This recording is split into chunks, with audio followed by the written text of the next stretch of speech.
West here, reporting from Houston, Texas for Climate Desk. Now, one of the biggest uncertainties in climate science right now is the role of clouds. What better way to work that part out than flying right through them? That's what NASA scientists aboard this airplane think. Welcome to NASA's biggest airborne laboratory. You're coming with us today on an 8-hour NASA flight mission. When you read these big IPCC climate assessments, what's the biggest uncertainty?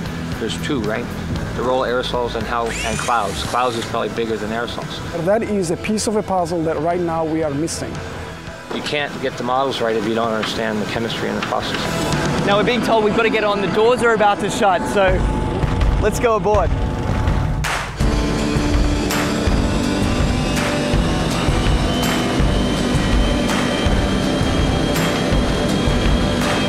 Every time you turn on the weather, every time you hear a climate change prediction, that information has to come from somewhere. And it starts by getting sucked out of the air from planes like this.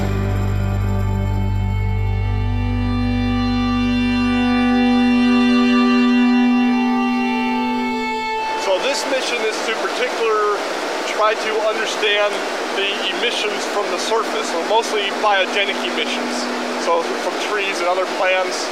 Right now we're flying to our very first part of this experiment on the DC-8. Over Arkansas, there's a particularly pungent bouquet of emissions that scientists are interested in measuring. Well, these emissions lead to both aerosols and to molecules that both destroy and create ozone. So these are very important things to understand for climate studies. How it will manifest itself, it will be in more accurate and more reliable predictions. So what we're doing is taking a series of flyovers, each at a different level of the atmosphere, scooping up those emissions, testing them, and hopefully scientists are going to see exactly what's in this column of air all the way up. The data that we collect in one flight can keep busy 60 scientists and students for 3 years, 4 years. We're still studying data from data collected 20 years ago. In fact, this particular mission today is its most heavily equipped in its nearly 30 years of service. Each one of these consoles here is a specially equipped scientific instrument designed to collect all sorts of different data in real time. And this instrument here tracks the sun. We're looking at mist chambers. They're used to strip soluble gases. This black line is the CO2. It's about 390 ppm right now. We're putting these filters in the bags that we've got the aerosols that we trapped out of a certain amount of air. And so we're sampling up here about 150 liters a minute. That ultimately flows back into the operational models. It flows back into what goes on TV every day. Anyway, I got to get this sample going. You do it. It's a busy man at work. We can't let him rest. Well, get this. We've just spent 2 hours crisscrossing this one cloud formation. In, back out again, back in again. Then they grow, and we track them as long as we can, and then we let it go. Even one cloud can hold a host of answers to the mysteries of climate change. The patterns of, where the clouds are, what type of clouds we see, what kind of weather systems they're associated with it, that'll all be shifting in a shifting climate, in a world with climate change. Then the big spark is this, is when we actually get the meat on the grill. And then it will be some time to process it.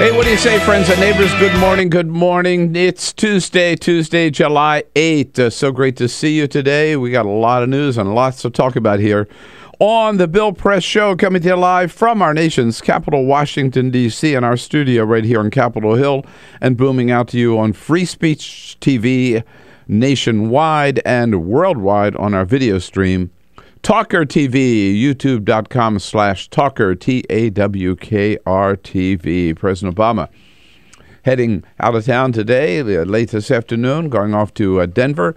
And tomorrow he goes to Dallas and then on to Austin, Texas. While in Texas, a lot of people are saying, how can he go to Texas without visiting the border to find out about all the problems with immigration control down there? The White House says at the present time, there are no plans for the president to visit the border. I don't think he has to. He knows what's going on. He's been taking a lot of steps to it. He's put more Border Patrol agents at the border than any other administration in history. It's Congress that's not acting on immigration reform, not President Obama. Meanwhile, Chancellor Angela Merkel is angry over reports that the United States might have recruited a German citizen to spy on Germany for the United States. Why, if so, why would we do that? What are we trying to do? Start World War III? I mean, we already tapped her cell phone. Isn't that enough? Do we really have to hire Germans to spy on their own government for us? I don't get it. And shocking report in the Washington Post this morning that all those reports about a couple of years ago about Senator Robert Menendez perhaps cavorting with underage prostitutes in the Dominican Republic, those stories were in fact planted by Cuban intelligence agencies and fed to the Daily Caller, which ran with them. We'll cover all of that right here this morning on the Bill Press Show and take your calls at 866-55-PRESS. This is the Bill Press Show.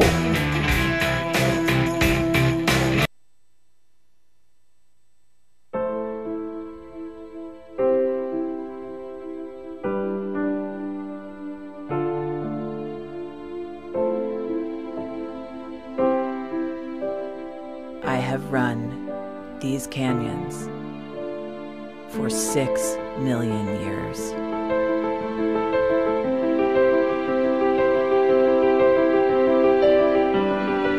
I have traveled from the Rocky Mountains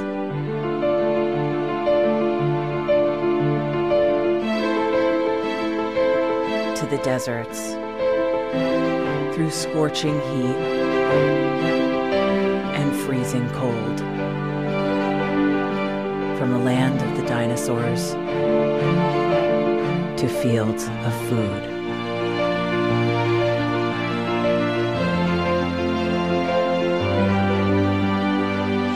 I lend my hand to 7 states, 2 countries, 9 national parks,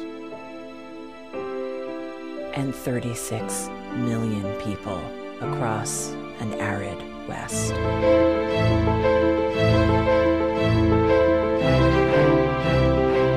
am not the strongest or the largest, but I am the hardest working.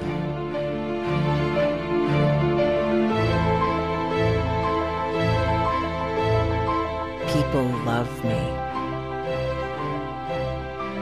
My playfulness. My beauty. Power.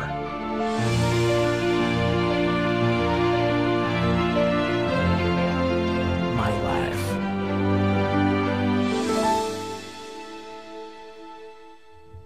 But I don't think I can offer any more. I am tired. I am tired. Tapped. And tied.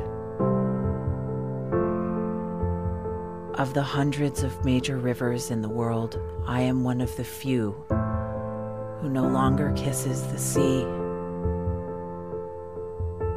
Battles to harness my soul have been won and lost.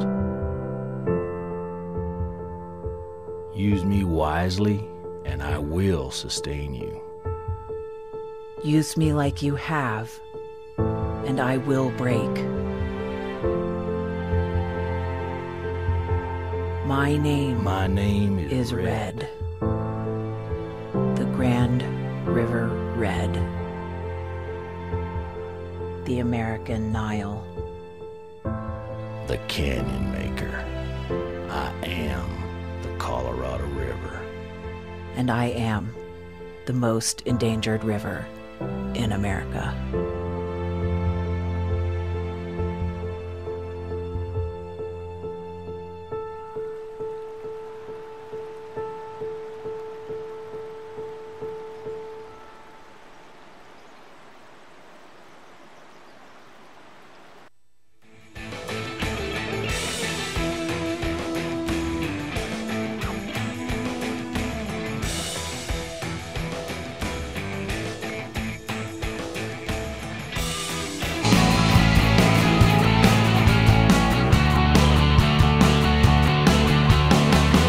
Broadcasting around the nation, on your radio, on your TV, and online. This is The Bill Press Show. Well, it's not enough that we tapped Angela Merkel's cell phone. Now we've, it looks like, hired a German citizen to spy on Germany for the United States. What are we trying to do? Start World War III? Hey, good morning, everybody. It is Tuesday, July 8th. And here we go. We are wound up, ready to go on a Tuesday morning. Hope you are too. Good morning, good morning. Great to see you. Great to be with you this morning and to have you with us. We're starting out here in our nation's capital, Washington, D.C., and reaching out to you all across this great land of ours, coast to coast, on your local progressive talk radio station. Good morning, radio listeners. Glad to be with you this morning again, and look forward to hearing from you at 866-55-PRESS. That's our toll-free number. We also welcome our viewers on Free Speech TV. Got a satellite dish, you catch us on DirecTV. We welcome those of you listening on your mobile devices on the TuneIn app. TuneIn, it's free. Download it. The Progressive Voices channel. And then finally, worldwide, we welcome all of you on our video stream at Talker TV, youtube.com/Talker TV, on the radio, on TV, on the video stream. We are there with you with a lot to talk about this Tuesday morning. That's why we brought the whole team in, Peter Ogburn and Elisa Murphy. Hello, guys. Hey, hey, hey. Hey, good morning. Morning, good morning, good morning. Elise Cruz, she's, I don't know, still off the beach somewhere, but Javon Paris is filling in here. Ready to take your calls again at 866-55-PRESS. And a brief Cyprian Bolding sighting yesterday, but we saw him yesterday. We did. We actually see him, so we know that he is alive and well, and will soon be back on the job. Meanwhile, we are in the good hands of Monty Kensler, our videographer, this morning. And there's still a lot of talk, by the way, about that Quinnipiac poll that came out last week, showing that 33% of Americans say that President Obama is the worst president since World War II, a ridiculous poll, a meaningless poll. And Seth Meyers last night told us just how meaningless this poll really is. Bad news for the president. According to a new poll, 1/3 of voters think Barack Obama is the worst president since World War II, while 2/3 of Republicans think he started World War II. Yeah, that shows about how much you can trust. You can trust that. Sounds about right. That poll, right? Absolutely. All right, man, we've got so much to cover this morning. We need a lot of help to do so, and we'll have the help, as we do on every Tuesday morning, from Arthur Delaney from the Huffington Post, then Igor Volsky from Think Progress. Chris Moody from Yahoo News is going to be here as a friend of Bill. We'll be talking. Alan St. Pierre from NORML will be here for the first day of legal pot sales in the state of Washington. And then Jennifer Hoppe, program director of Moms Demand Action for Gun Sense in America. All of that coming up. But first.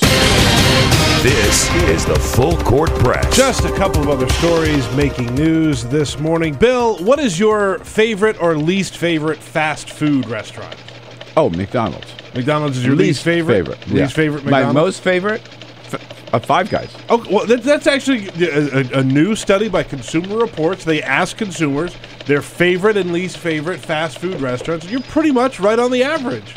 They separated it by chicken and burger restaurants. I never considered myself an average American. Yeah, that's a good point. Right. The McDonald's at the very low end of the burger chain. Really? And Five Guys at the very top end of the burger chain.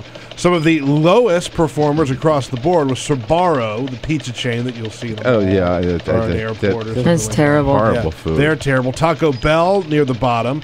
Of the best around the country overall, we mentioned Five Guys, McAllister's Deli, Panera Bread, and Au Bon Pain?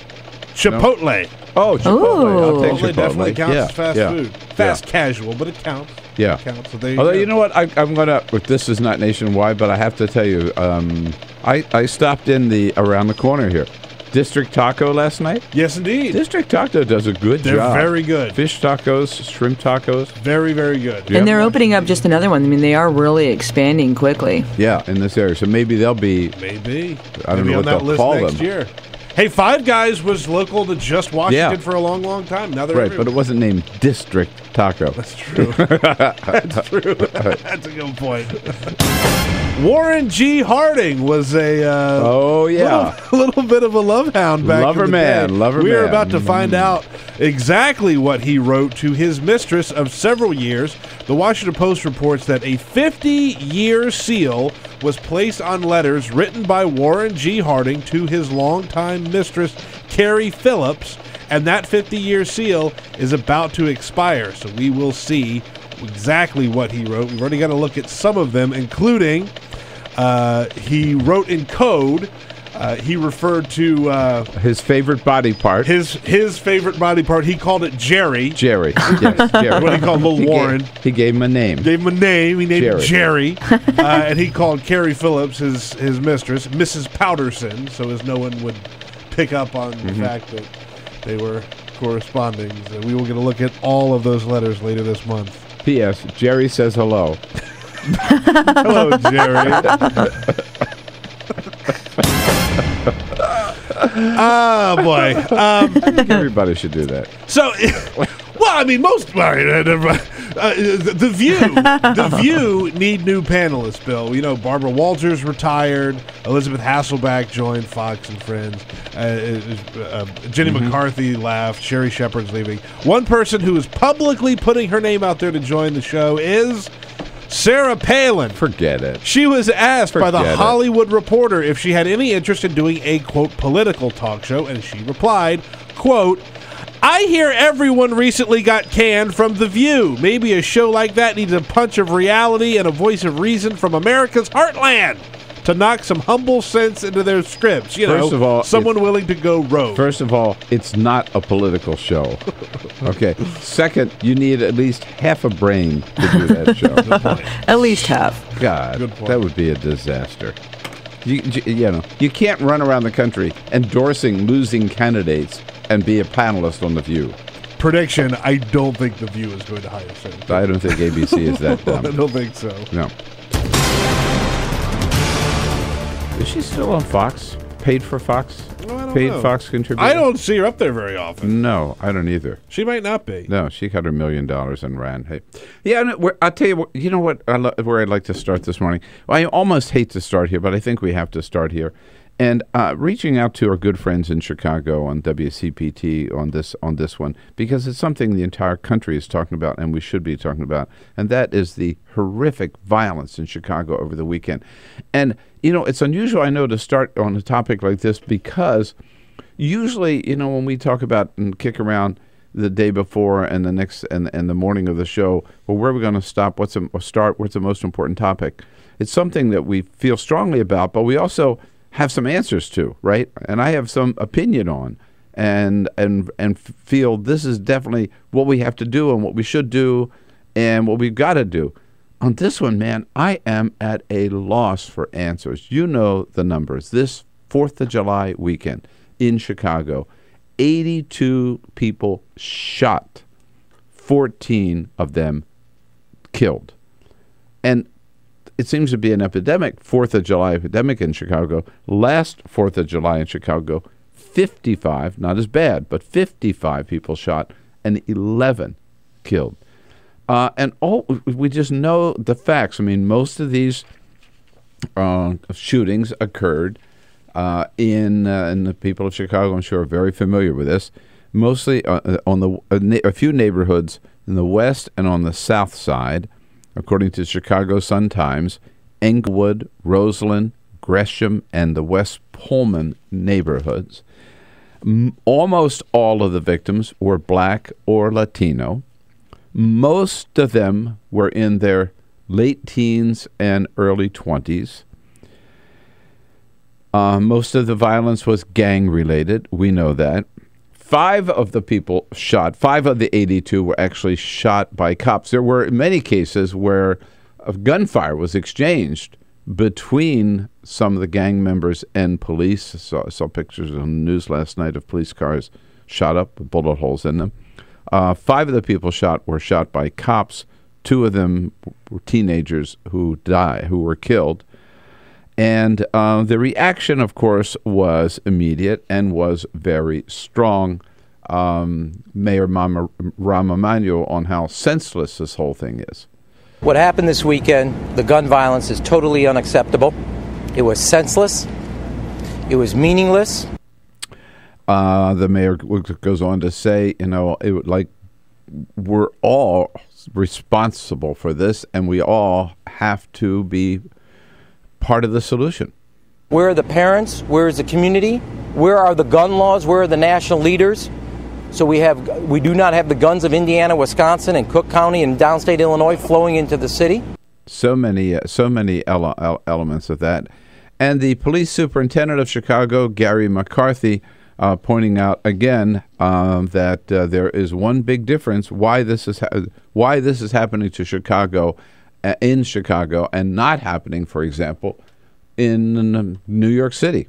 Everybody asks me what's different about New York and Chicago. I can tell you very simply, proliferation of firearms. Proliferation of firearms. It's the guns, it's the guns, it's the guns.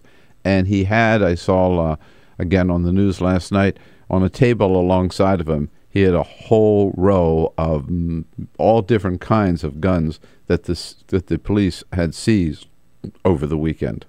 We seized more than 100 guns this weekend alone in the last 4 days. 100 guns just over this weekend. 3,200 guns seized by the police so far this year. So, I mean, clearly, Chicago is just a city where, as the mayor pointed out, from all areas all around Chicago, guns are easily available and are being brought right into the city, and they are used. And so, I mean, the question I think all of us have to ask are maybe 2 questions. I'd love to get your answers on this, 866-55-PRESS. I don't know there is not one answer. I hate to use the phrase silver bullet, but there is no one answer to this. I don't know that anybody does have the answer to it, but the 2 big questions are, why is this happening? And what can we do about it? I mean, why? Again, I don't have the answers. I just want to be honest with you. I have not a clue. But I think why has to do with most of it, lack of educational opportunities and lack of job opportunities, lack of another path, and then I guess maybe some community pressure or peer pressure, which drives these young people. We're talking young people in gangs. Yeah. There's a great piece done by This American Life about a year and a half ago, where they go into Harper High School inside Chicago, and their takeaway from the whole visit there is essentially whether or not you want to be in a gang doesn't matter. In certain parts of Chicago, you are in a gang. Yeah, you're in high school. You live in you're of age. You're in a gang. You live in a certain neighborhood, and you have certain friends. You're in the gang. That's it. Yeah, it's just by definition of where you live. Right, you are automatically. So placed why is it happening, and what can we do about it? I don't know, but I think that's a question that that has to be addressed, first of all, in the home. Parents have a responsibility there. In the schools, given the opportunities and the teachers and the classes and the activities there, and again the job opportunities. And you've got to come back to the guns. We have to do something about the proliferation and the easy availability of guns in the hands of people who should never have them, and the kinds of guns that are out there. All of that. I mean, I think it's a very, very complex issue, but it's such a serious problem, and it's so sad and just horrifying to think that whole neighborhoods of Chicago are like the war zone. Why, and what can we do about it? Maybe you've got the answers. 866. Let's at least talk about it. 866-55-PRESS. This is the Bill Press Show.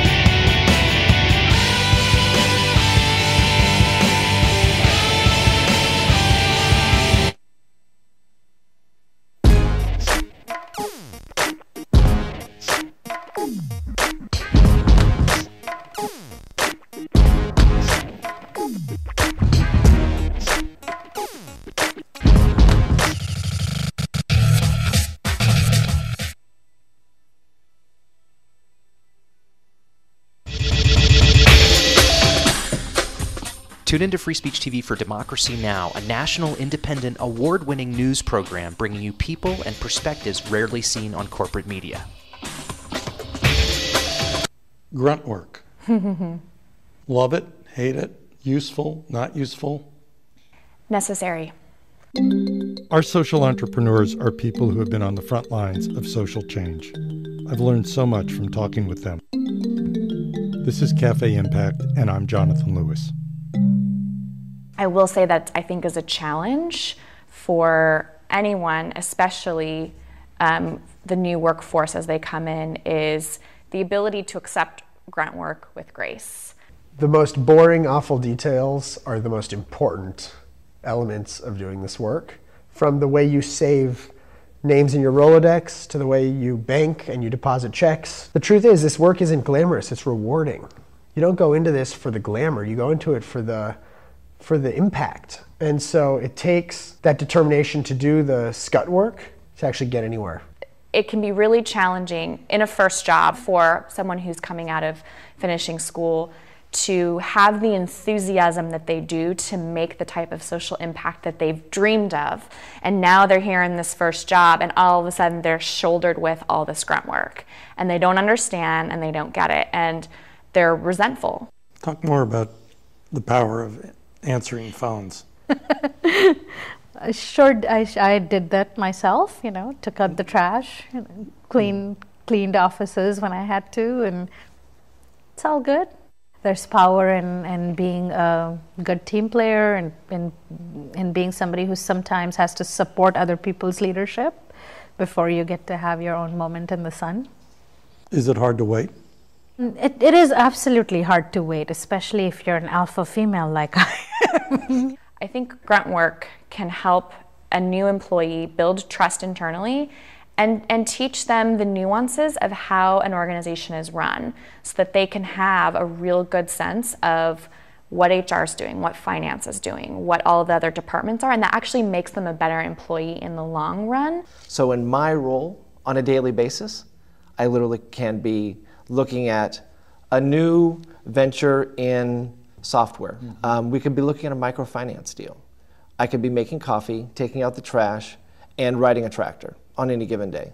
Have you found people who thought it was demeaning that they were given this job, work in the front office and make the coffee when they graduated with all A's from this great university? And, yeah, people like that just don't last very long in our world. If your approach to life is that, you're so smart and you're such a fabulous entrepreneur that you can't understand why people aren't giving you opportunities, it's really hard to advance.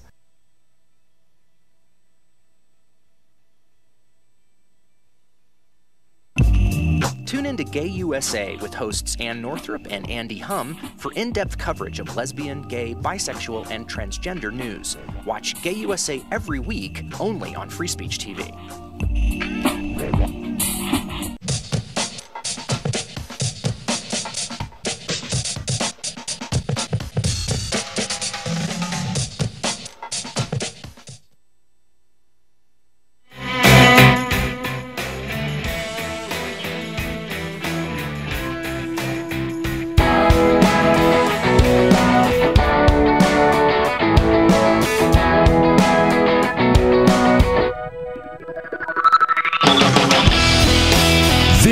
is the Bill Press Show.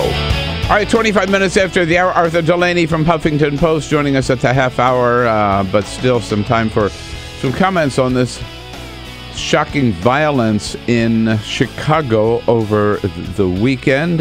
Again, 82 people shot, 14 of them fatal shootings. And that's compared to 55 people shot last 4th of July weekend. Peter? We're on Twitter at BP Show, where Don Griffith says, Bill, we could talk about this till we're blue in the face, but nothing's going to get done on guns until Congress denounces the NRA and their lobbyists. I totally agree with that. And Mark says, you want something done about gun violence in Chicago? Have them start shooting white people. Then maybe something might get done. Another comment right on. I mean, it is a fact. I was just reading in the Washington Post. Nationwide, African Americans are much more likely to be killed by gunfire than white people. Justice Department in 2010, the latest year they have figures for, the homicide rate, firearm homicide rate for blacks, 14.6%. 14.6 per 100,000 people. For whites, it was 1.9. Jeez. So 14.6 versus 1.9. Joey's out in Chicago. Hello, Joey. Tell us what's the answer, Joey? Good morning. It's lack of economic opportunity. There's no jobs here. It used to be a manufacturing base. There used to be factories on the south and the west side. Now there's no jobs. When you don't have somewhere to go every day and you don't have a paycheck every day, you see everybody with stuff, with cars, with clothes, with food, with girlfriends. You can't have none of that without money. And when you don't have a job, you got to go out there and you got to make money any way you can. You dog fight, you sling dope on the street corners. And that's how you make your money, because you can't go nowhere to get a job. So they have to do this. And it's all about the money, selling the dope. And they have to make their money. There's no jobs, and they're protecting their neighborhoods and their businesses, and that's what all the killing's about. We need some economic opportunity. That's what we need. Yeah, I know. I think that sums it up, Joey. Excellent statement. I think it's the economic. Well, I would say the economic opportunity. Adding to that, and again, you've got to do something about, I believe, the proliferation of guns. You just can't take guns out of the equation. By the way, we're going to be joined a little bit later in the program in our next hour by the director of Moms, great organizations, had a huge impact already. Moms Demand Action for Gun Sense in America. They've been able to get Target and Chipotle and Starbucks to keep guns out of their shops. Maybe they've got some answers for Chicago too. Arthur Delaney joining us from Huffington Post coming up next. Press Show.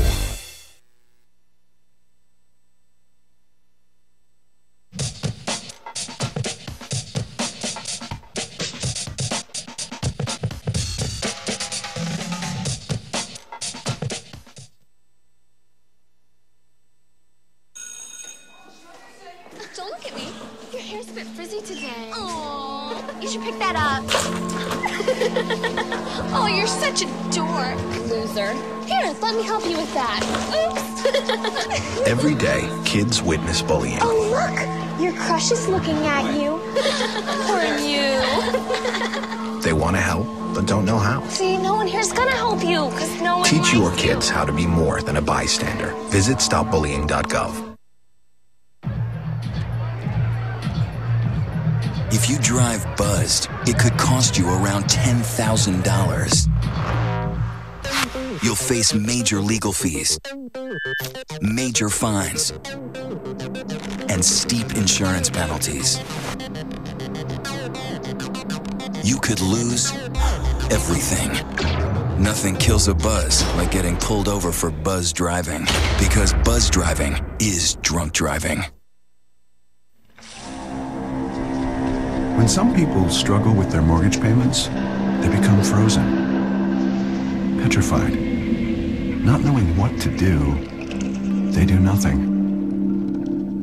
But the people who take action are far more likely to get the most positive outcome. Making home affordable is a free government program. Call now to talk one-on-one with a housing expert about the options that are right for you. Real help, real answers, right now. Tune into Free Speech TV for Democracy Now!, a national, independent, award-winning news program bringing you people and perspectives rarely seen on corporate media.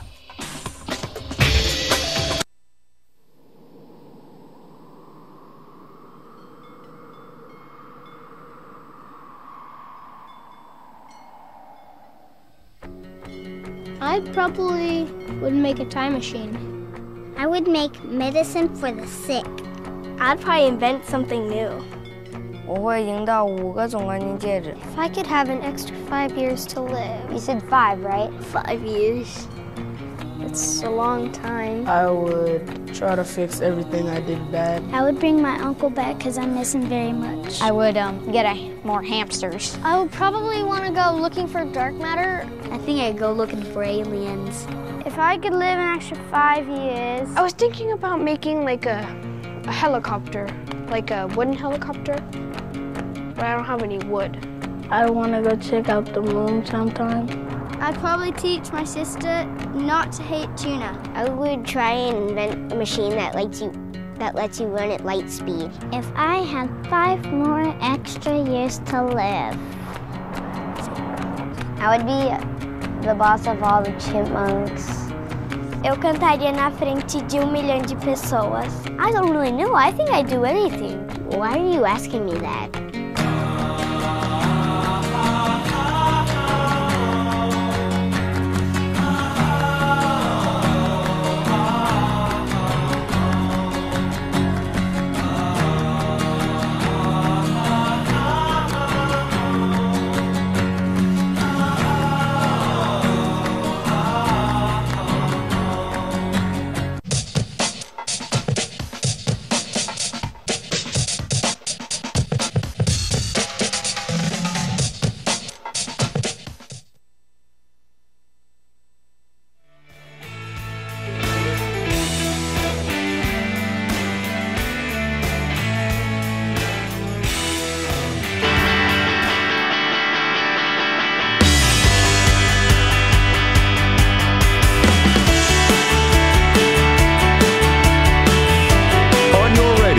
On TV and online. This is The Bill Press Show. Good morning again at 33 minutes after the hour, The Bill Press Show on a Tuesday morning, July 8th. Good to have you with us. We are brought to you today, coming to you live from our nation's capital, brought to you today by the United Steelworkers of America and their international president, the colorful Leo Gerard. North America, USW is America's largest industrial union with over 1.2 million active and retired members. Check it out at usw.org. Their good work. And all of you good working families of America, you feel you don't have anybody fighting for you in Washington, D.C.? Yes, you do. Here he is, Arthur Delaney from the Huffington Post, representing the downtrodden.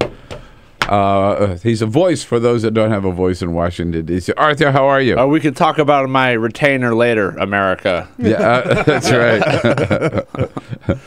They pay you by going to HuffingtonPost.com. You're paid in clicks. I need those clicks. Go to HuffingtonPost.com. And sign up for the HuffPost Hill. I know when I go to HuffPost.com, and I haven't been there for a few hours, there are many things that I click on, open several new tabs, like, ooh, what's this? That you find. And it ranges from the depressing to the political to the salacious. It's a good website, in case anyone hasn't heard of HuffingtonPost.com. All right. End of plug. Now, Arthur, what about you're here Tuesday, Friday, we heard the new jobs report. 288,000 new jobs in new private sector jobs in June. Unemployment rate dropping down from 6.3 to 6.1%. Your take? It was an unequivocally good jobs report. The unemployment rate didn't fall for the usual depressing reasons that the denominator shrank and there were, fewer people in the workforce. So it was really good. And an interesting angle to this that I have followed. Some people were able to turn it into bad news, no? Or well, if you recall that Congress allowed long-term unemployment insurance to expire in December. We recall. We've talked about that several times. If you've been listening to the Bill Press Show, you certainly recall. So this good jobs report follows several months of good jobs report. In fact, some of the strongest 6 months of job growth that we've had in this recovery. And so conservatives were basically saying, look at that. Told you so. Told you we didn't need no more long-term unemployment insurance. And, depressingly, it's a strong argument. Even though it's not clear that there are fewer long-term unemployed because they're getting jobs. They may be dropping out. But that is actually one of the things they're saying. Getting rid of those benefits removes people from the labor force who are only participating, only saying they're looking for jobs so that they remain eligible for the benefits. So you're accelerating the process of turning the long-term jobless into Soylent Green, the creative destruction that allows the economy to continue moving forward. But you're not telling me it's what they're saying is true, or are you? If you look closely at the studies that have been done, there is some truth to the idea that long-term unemployment insurance slightly increases the unemployment rate because some people are continuing to search for jobs only because they're receiving the benefits. As a condition of getting the benefits, you have to look for work. And you're only counted as unemployed if you look for work. But you don't have much of a life. We've talked about this so many times. You don't have much of a life or much of an income if you're trying to survive just on unemployment insurance. If the argument is about basic human dignity, this is not a good argument at all. Because people's lives are destroyed and it's miserable. Yeah, right. But for some reason, so much of the debate over unemployment insurance turned on the economic impact of the benefits. That was an argument that Democrats loved to make. They also talked about the human dignity factor. Well, can we easily dismiss this by looking at the 288,000 people, new jobs, and who are they? And are they in fact made up of people who had been long-term unemployed who finally got jobs? No, they're not. They're not, right? They're not. So these conservatives are just dead wrong. They're not. They're sort of arguing about a different thing. I think it sounds callous, but I don't think they really care about what's happening to those people. But if there are fewer of them, people generally think that's a good thing. You don't want to have 3-4 million people who are long-term unemployed, and the statistics don't, after they go away, it's not so clear what's happening to them, so they don't care. Mm-hmm. Right. So that's the situation. And these, you see how complicated this is. It's so much simpler to say, look, strong job growth, no more benefits, good. Right. And that's a winning argument, I'd say, and it definitely means that the Democrats will have a harder time than they already have had, during which they've been totally unsuccessful. I mean, they bringing back those benefits. They could have died. They could have starved to death. And Republicans would say, well, there are fewer of them now than there were before. So we told you we didn't need those long-term unemployment benefits. Yeah, basically. Now, the White House also had a plan. They said, okay, if Congress is not going to act, we're going to go out. I know you've written about this, right? We're going to go out and we're going to encourage businesses to hire these people. We're going to have our own program. How's that going? This was part of President Obama's I Have a Pen initiative. Right. So I'm gonna do executive orders. One of the first things he did, right? And he called some business leaders in and said, yeah, this was less his pen than his bully pulpit. But if you recall in the State of the Union earlier this year, he said, I am bringing hundreds of CEOs to the White House to sign a pledge to hire them. That says, well, not exactly to hire the long-term unemployed, but to refuse to promise that they will not discriminate against the long-term jobless in their hiring practices. Studies have shown, several studies, that why can't the unemployed, the long-term jobless, get jobs? Just because of the gaps on their resumes, and employers don't want to hire. I mean, they'll automatically winnow their pool of applicants by removing anyone who had a big gap on their resume. So President Obama got 300 businesses, including Walmart and McDonald's, two of the 3 largest employers in this country, to sign this pledge. So it was a feel-good moment. At the time, it seemed like, well, what's the progress report? This is kind of superficial. I asked the White House. They said, we're continuing to work on that. I asked Walmart and McDonald's, what's up? You guys hired any long-term unemployed? And they just had no comment. So it's sort of a bleak progress report. The only positive thing to say is that the White House still at least cares enough about it to say we're evaluating how this is done. They say it's still a priority.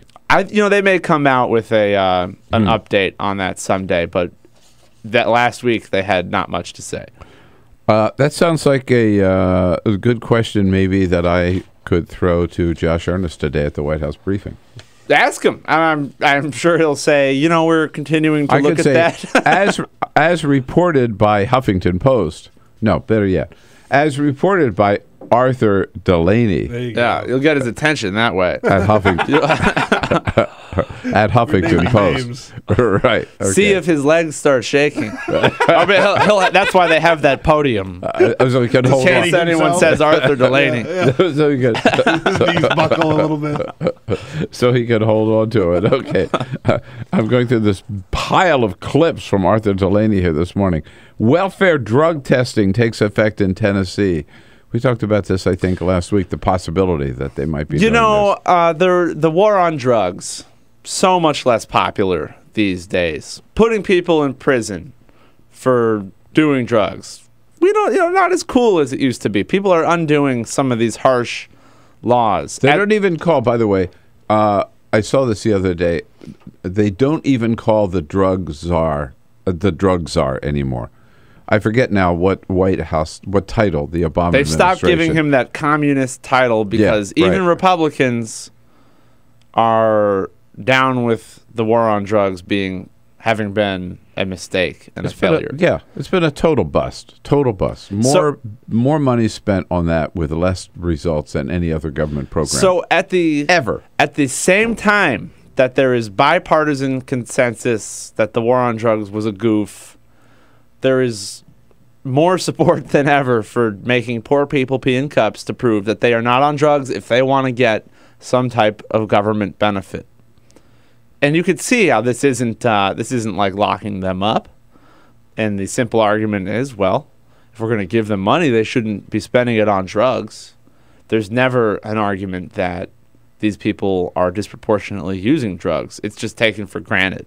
It is sort of a way of insinuating without getting into actual research. So in Tennessee, one of the recent drug testing laws just took effect. They tried to make it less harsh than the one in Florida, which they just tested everybody, made you pay for your test, kicked you off if you failed. They start with a questionnaire, and then if you answer yes, which you'd have to be crazy to do, but if you happen to answer yes to these questions about drug use, then they will make you pee in a cup. In Florida? This is in Tennessee now. In Tennessee, yeah. At the same time, I think because of the legal problems that Florida had, very famously, getting their laws totally thrown out by court after court, Mississippi and Georgia had laws scheduled to take effect, but they didn't do them. Because we got to wait and see what's going on legally. But anyway, this stuff is still got momentum. Last year in Congress, they tried to make it easier for states to do drug testing for food stamps. They did it for unemployment. And it's not something that Republican leaders brag about, but they let it happen. They include it in their big bills. I'm just curious. Do they also test people for whether or not they smoke cigarettes or drink beer? No. Do they test them as to whether or not they ever go to fast food restaurants? I mean, seriously. I mean, how once you start down this road, right? Where do you stop? I mean, why wouldn't they test them for? Why do we want them spending their money on cigarettes or beer or booze or alcohol? Why do we want them eating unhealthy foods? The reason this policy is such a boner is that if you're on welfare, you got to go to the gym every day and you have to be gluten-free. And you got to live right, and you can't drink, Bill, you can't smoke. You can't take away the gluten. But these tests are so dumb because they only catch marijuana. They'll catch you if you did cocaine like right before you take the test.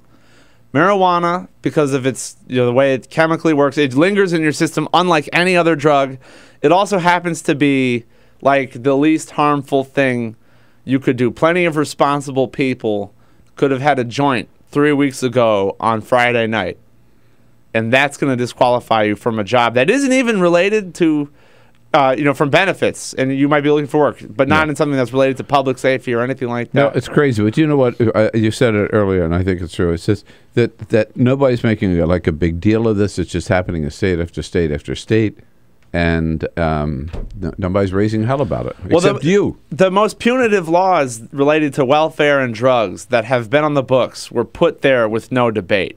Yeah. Because Republicans will put it there, and Democrats will say, well, I don't want to argue about that. Yeah, exactly. And it just sneaks in there, and we deal with it for 20 years before it goes away. All right. Well, I want to stand up for the right of people on welfare to smoke pot. And not pee in a cup. Arthur Delaney here from the Huffington Post. Your questions, your comments, welcome at 866-55-PRESS. We'll be right back. This is the Bill Press Show.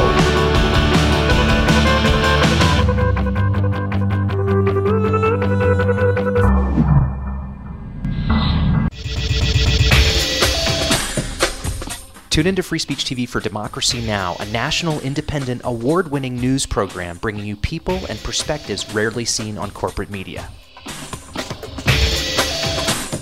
I'm the retired bishop with the Episcopal Church as the bishop for all chaplains in federal service. I read that there was a group of people that represented a sense of injustice that I had. We'd lost Zuccotti. I mean, there was a kind of a hope that maybe Trinity Church would be gracious and give refuge. We picked this day where we would gather and demonstrate that Trinity was closing its ears to what was happening. We marched around the block, and I realized that, my goodness, they're carrying a ladder. And I thought, well, this is the moment.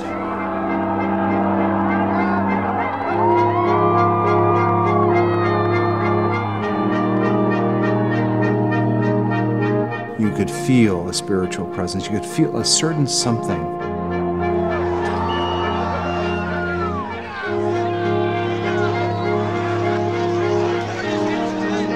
And then the cops came in. It got brutal. Yeah, I'm with you right here. Robin, I'm here. The church needed, in this moment in history, to stand alongside of these protesters. The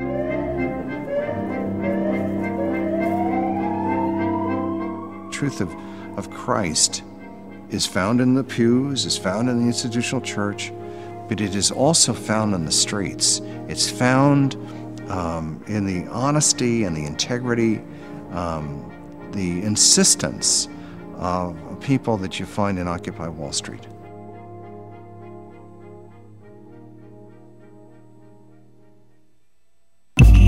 Tune in to Gay USA with hosts Ann Northrup and Andy Hum for in-depth coverage of lesbian, gay, bisexual, and transgender news. Watch Gay USA every week, only on Free Speech TV.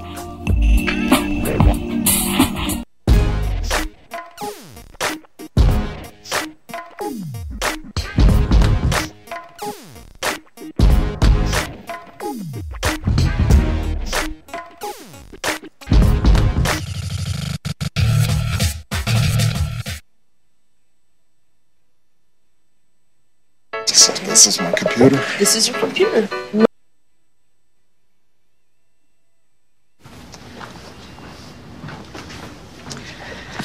All right. I know this isn't any fun to talk about, but we should. Okay. So who's going to do what? I'll pack the dead batteries. Great. I'll only put what I don't need into a duffel bag. Perfect. That's totally unhelpful. No problem. Meanwhile, I will try to comfort everyone by speaking in a calm voice. And I'll try to get the generator going without any gas. Oh, let's not forget the cell phones, which probably won't work. Right. And who is going to handle supplies? I can forget to do a list for us. Thanks, pal. Well, I think we couldn't be any less prepared. I'm proud of you guys. Talk to your kids about who to call, where to meet, what to pack. Visit ready.gov/kids for tips and information.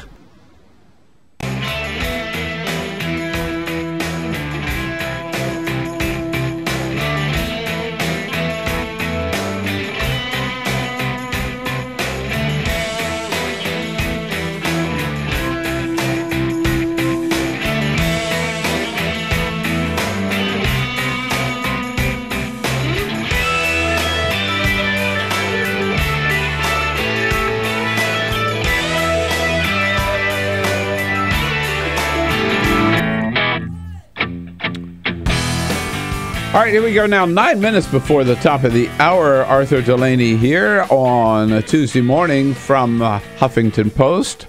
Arthur, you have also reported this morning, or yesterday, on the HuffPost Hill, of which you are editor, that there may be some, maybe not a pleasant surprise coming in September on the Affordable Care Act, Obamacare, with rates going up. Do we know that for sure? News of rate hikes will land right before the midterm election, which is incredible timing for Republicans. This is something that happens every year. Right. Insurance companies, they go through their local insurance commissioners, and rate hikes are posted. We've already seen preliminary rate hikes in 21 states, and they go up. They go up every year. But the point is, Republicans will say, see, Right. Obamacare did it. Yeah. And what's different now... But are they going to go up, do we know, significantly? Or... Well, here you're getting into the Democratic counter-argument, which the Obama administration is unusually... No, I'm just asking trying a question. I'm explaining what's different is that Democrats are anticipating this. Got it. And it's what's weird here is that we're deeper in Plato's cave than usual. And this story is all about shadow casting, messaging, and the biggest shadow that Republicans are throwing on the wall is that Obamacare is causing premium increases, as if that didn't happen every year, everywhere, always. And so part of the Democratic response will be that look at the history in your state. Mm-hmm. Look how rate hikes happened before Obamacare. But admittedly, you've got the more complicated counter-argument, and pointing out that rate hikes are happening is much easier to do, and that's what Republicans will be doing, and that's just what they'll want to do because they are campaigning almost exclusively on Obamacare and saying, look, this Democrat, he passed Obamacare. Obamacare is named after Obama. Obama's not popular. Obamacare is not popular, and it's probably an effective way for them to campaign. Unless Democrats can show that and I don't know this, that the rate hikes are not as great as they would have been under the old system. Yeah, you've got 30 seconds to put a counterfactual rate hike scenario and go into the history of premium increases in your state. Good luck with that, Democrats. It's gonna. I don't think anyone anticipates these midterms to be good. And here, for example, is one reason why Democrats will be having a difficult time. All right, you heard it here first. Straight from Plato's cave, Arthur Delaney. I think it's the first time we've ever had that classical, analysis here. Yeah, I go to that all the time. It's Delaney, shtick, cliche. Thanks, Arthur. Great to see you. We'll be right back. This is the Bill Press Show.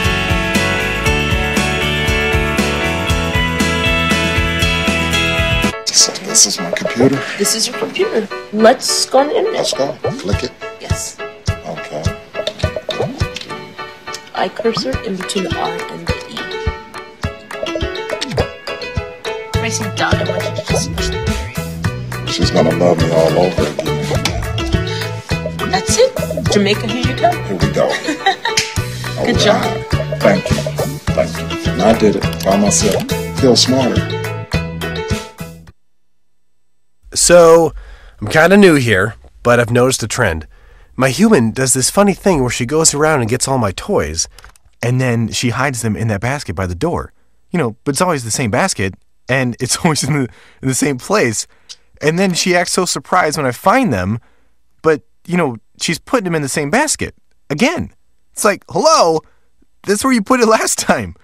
You were the worst at hide and go seek.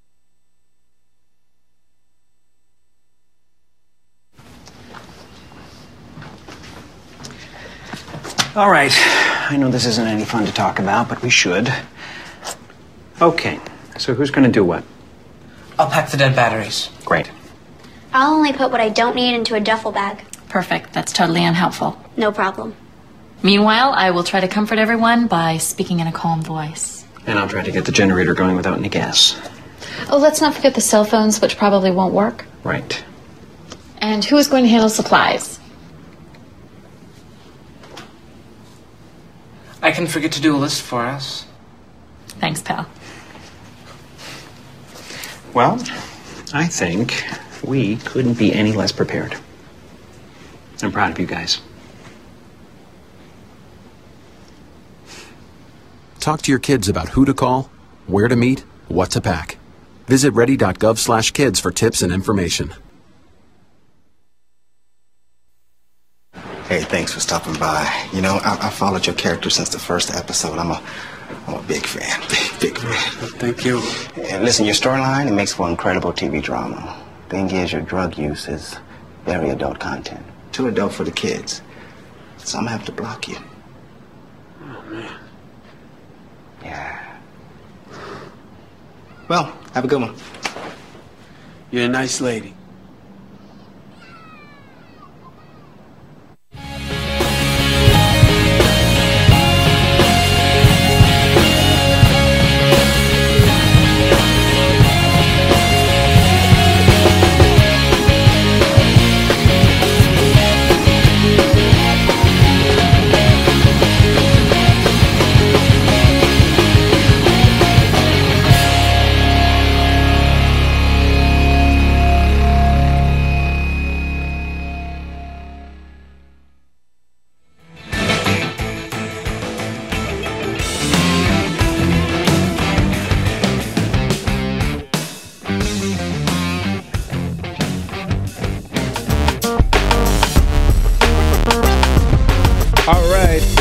Arthur Delaney with us, and Igor Volsky joins us in the next half hour. Igor Volsky from Think Progress, of course. And then we'll be joined by Jennifer Hoppe from Moms Demand Action for Gun Sense in America. Very, very timely visit from both Igor and Jennifer Hoppe in our next hour here of the Bill Press Show. Stay with us and join the conversation at 866-55-PRESS. This is the Bill Press Show.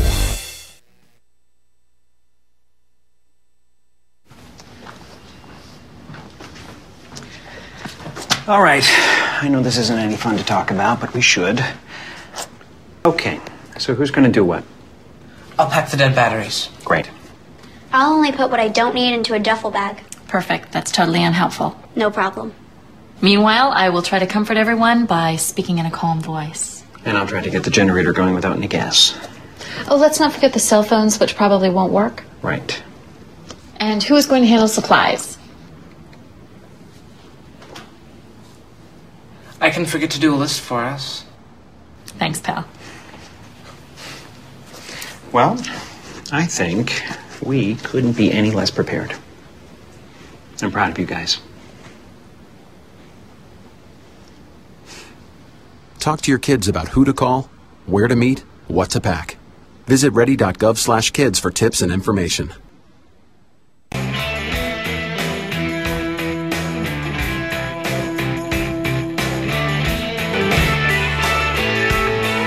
Hey, what do you say, friends and neighbors? Good morning, good morning. It's Tuesday, July 8th. So great to see you today. We got a lot of news and lots to talk about here On the Bill Press Show, coming to you live from our nation's capital, Washington, D.C., in our studio right here on Capitol Hill, and booming out to you on Free Speech TV nationwide and worldwide on our video stream, Talker TV, youtube.com/Talker, TAWKR-TV. President Obama heading out of town today, late this afternoon, going off to Denver.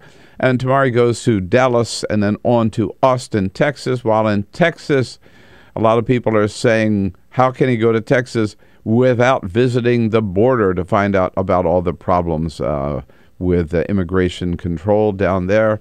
The White House says at the present time there are no plans for the president to visit the border. I don't think he has to. He knows what's going on. He's been taking a lot of steps to it. He's put more Border Patrol agents at the border than any other administration in history. It's Congress that's not acting on immigration reform, not President Obama. Meanwhile, Chancellor Angela Merkel is angry over reports that the United States might have recruited a German citizen to spy on Germany for the United States. Why, if so, why would we do that? What are we trying to do? Start World War III? I mean, we already tapped her cell phone. Isn't that enough? Do we really have to hire Germans to spy on their own government for us? I don't get it. And shocking report in the Washington Post this morning that all those reports about a couple of years ago about Senator Robert Menendez perhaps cavorting with underage prostitutes in the Dominican Republic, that those stories were in fact planted by Cuban intelligence agencies and fed to the Daily Caller, which ran with them. We'll cover all of that right here this morning on the Bill Press Show and take your calls at 866-55-PRESS. This is the Bill Press Show.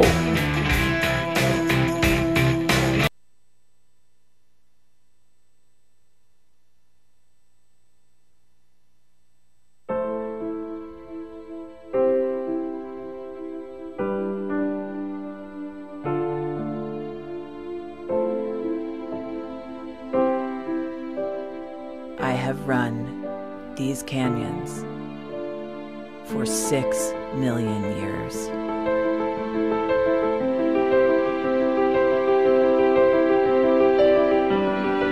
I have traveled from the Rocky Mountains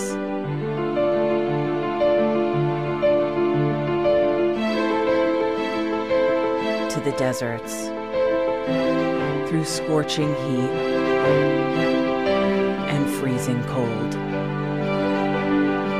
From the land of the dinosaurs to fields of food.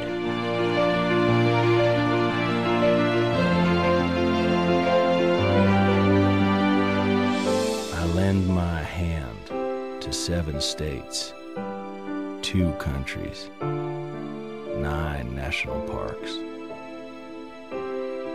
and 36 million people across an arid West. I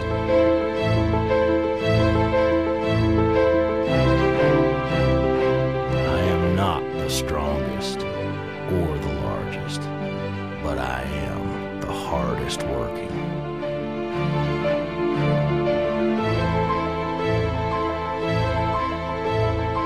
People love me.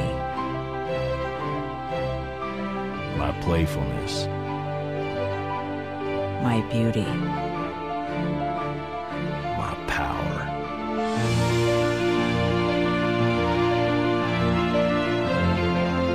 My life.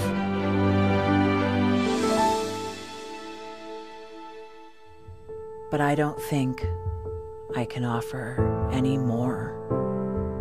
I am tired. I am tired. Tapped. And tied.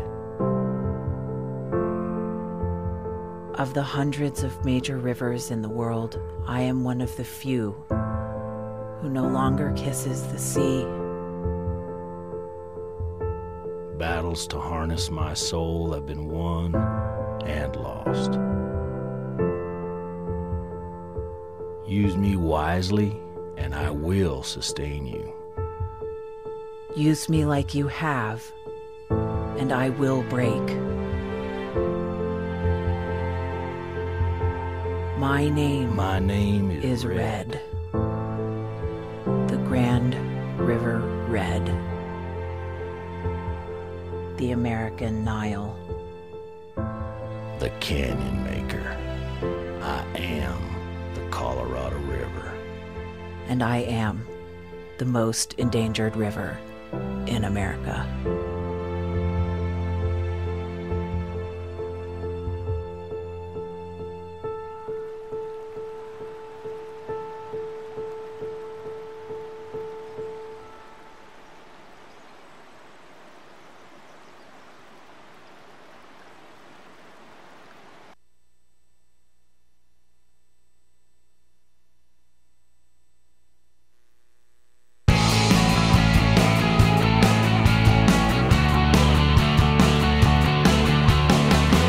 Broadcasting around the nation, on your radio, on your TV, and online. This is The Bill Press Show. Yes, indeed. Today's the day. Pot goes on sale legally for the first time ever in Washington State. Why does it have to be 3,000 miles away? What's wrong with the District of Columbia? Good morning, everybody. It is Tuesday, July 8th. Great to see you today, and welcome to this Tuesday edition of the Bill Press Show. Middle of summer. It's already about 90 degrees here in our nation's capital. Good to have you with us. Hope it's a little cooler wherever you happen to be, but starting off a good day here on this Tuesday. And we appreciate your starting the day with us to bring you up to date on all the news of the day and give you a chance to talk about it, too. We're here on your local progressive talk radio station. We're here on Free Speech TV, on the TuneIn app. It's free. Download it. Tune in. And also worldwide.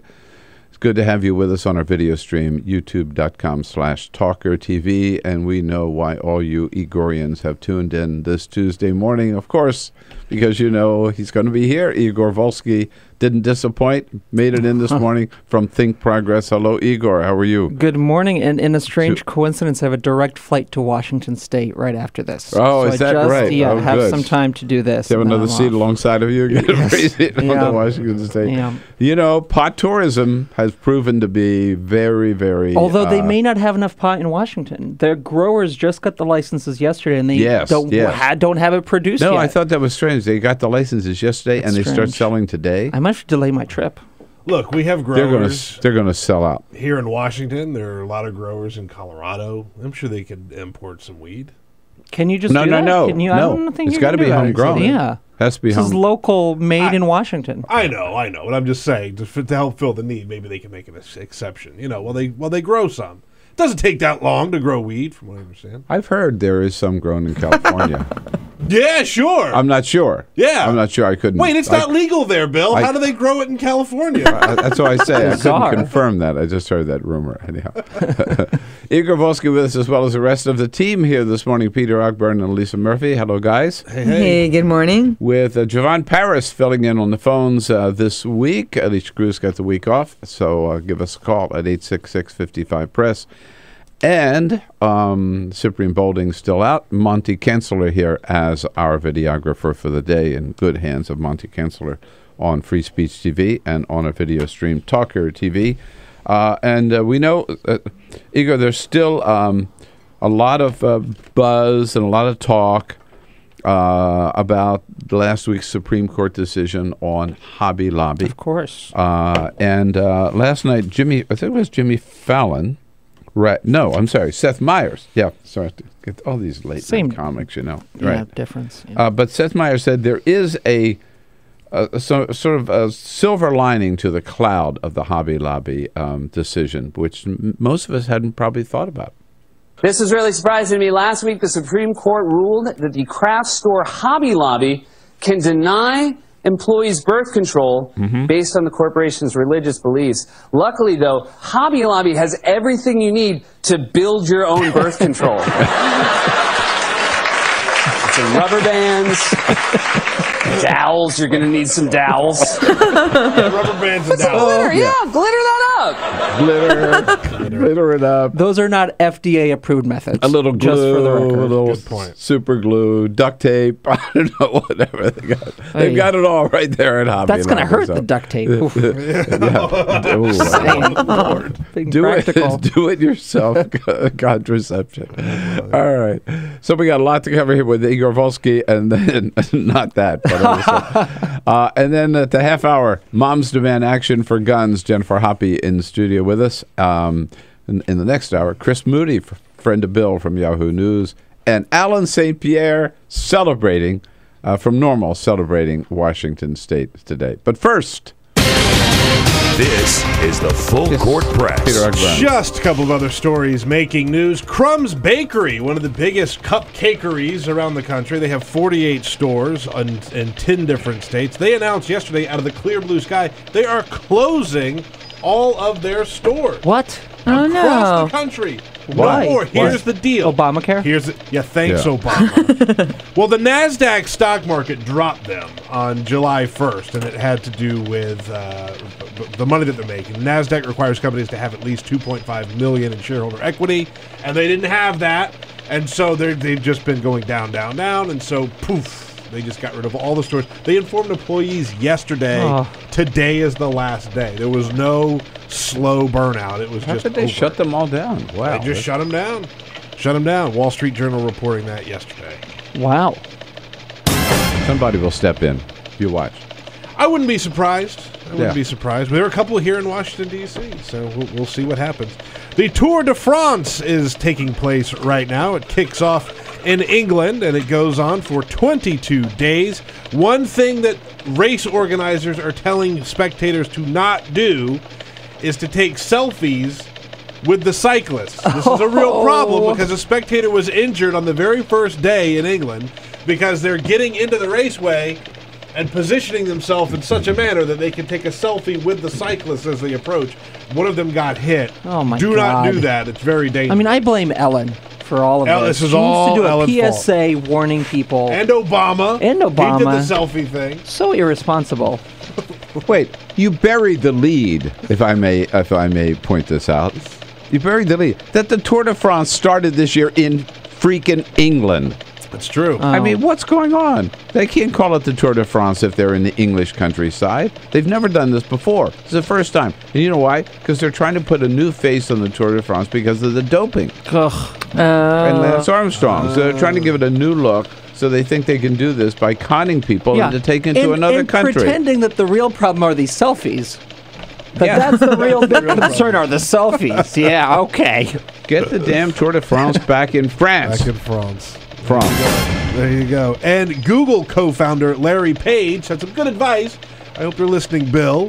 He's a co-founder of Google. He says people shouldn't have to work so damn much. He gave an interview, and he was talking about quote, if you really think about all the things you need to make yourself happy, housing, security, opportunity for your kids, it's not that hard for us to provide those things. The idea that everyone needs to work frantically to meet people's needs is not true. So he's saying, chill out. Don't work so damn hard. Yeah, the Pepsi CEO is like, okay, buddy. Right, yeah, okay. Right. By the way, if I were the co-founder of Google, I wouldn't have to worry about it. It's a little easy for him to say. Exactly. Right. Mm-hmm. It's not an issue for him. Yeah. Gee, I don't know. I've got $1 billion. Why doesn't everybody have $1 billion? Right. All you need is some houses. Yeah. Why not just get some child care, maid service? Have someone else do it for you. Yeah. Why are you working so hard? Relax. I have people taking care of my yacht. Why don't you? Yeah. Relax. Go to Washington State. Yeah. Chill out. All right. Thank you, Peter. 14 minutes after the hour. Oh my! I've got to tell you, Huffington Post. That was the last half hour. Here we go just again. had Arthur. We always do that. Think Progress, full of lots of important stories that today. But I want to start with one that you've been covering. We've been talking about too, and John Boehner and his lawsuit against the President of the United States. I thought last week was sort of like a joke. He might say it and then not do anything about it. But he doubled down over the weekend with this op-ed piece on CNN. Yeah. Why we must now sue the president. I mean, Well, Bill, Seriously? it's strange because typically when you file a lawsuit, you have a specific grievance. You have an injured party. That's what I've been trying to find. What is it? In detail lay out, here's what I'm complaining about. Not so in this case. You have a list of executive actions, these vague executive authorities that the president has taken that he has a problem with. So everything from some of the Obamacare changes, which I think is probably going to be the real lawsuit if it actually comes down the pike at any point, from immigration, giving dream-eligible children a chance to remain in the country, not deporting them, and saying that all of this is a big problem and they're going to file a lawsuit.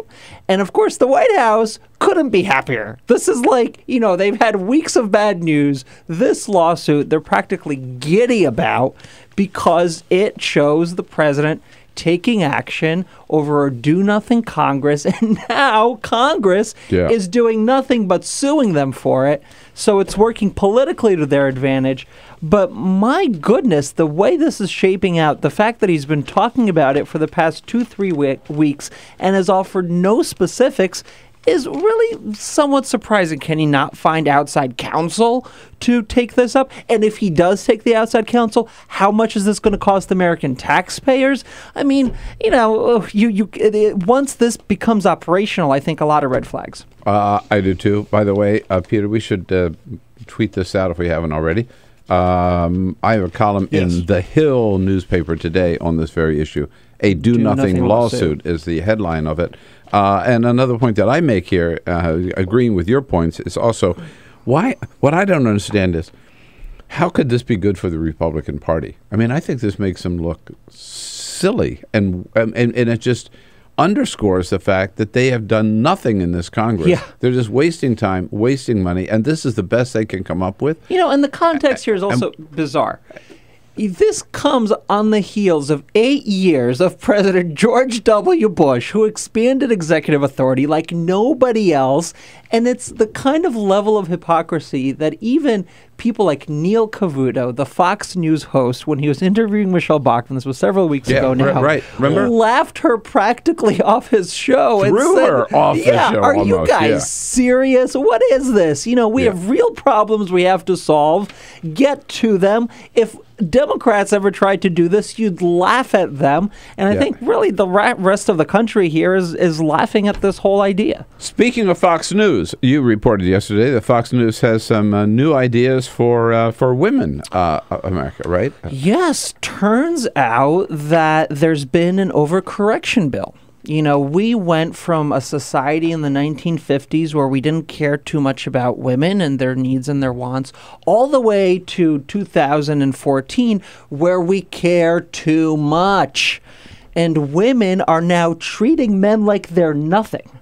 Like, they don't matter. And women are placing their careers ahead of the needs of the family. And it's destroying America. Says Fox News. Says Susan Patton, the so-called Princeton mom, who came to fame about a year ago when she wrote a letter to Princeton, where her school, where she went, to complain that women in Princeton, young ladies in Princeton, need to spend at least 75% of their time in Princeton not studying, but looking for husbands, and that's really the prime years of your life to find a man. And once you find that man, appreciate him. Do things for him when he comes home, offer him a drink, and just be grateful for the fact that you have him. Serve your man. You push him away, you're in your 30s, and you'll end up, she says, with cats, looking for someone on Match.com and failing. So appreciate the man you have and take good care of him because, what are you going to do without him? How's this going over on Fox News? Or how's this going over? Well, women love this kind of talk. Yeah, for sure. I took notes, actually, myself. I have to tell you. Did you, Elisa? Did you take notes? Yeah, it's very important. When I was married 11 years ago, someone... Wait a minute. Excuse me. You're still married? Well, no, when I got married. Excuse me, when I got married. Sorry, Freudian slip. Love you, honey. When I got married 11 years ago, someone gave me a Dr. Laura book.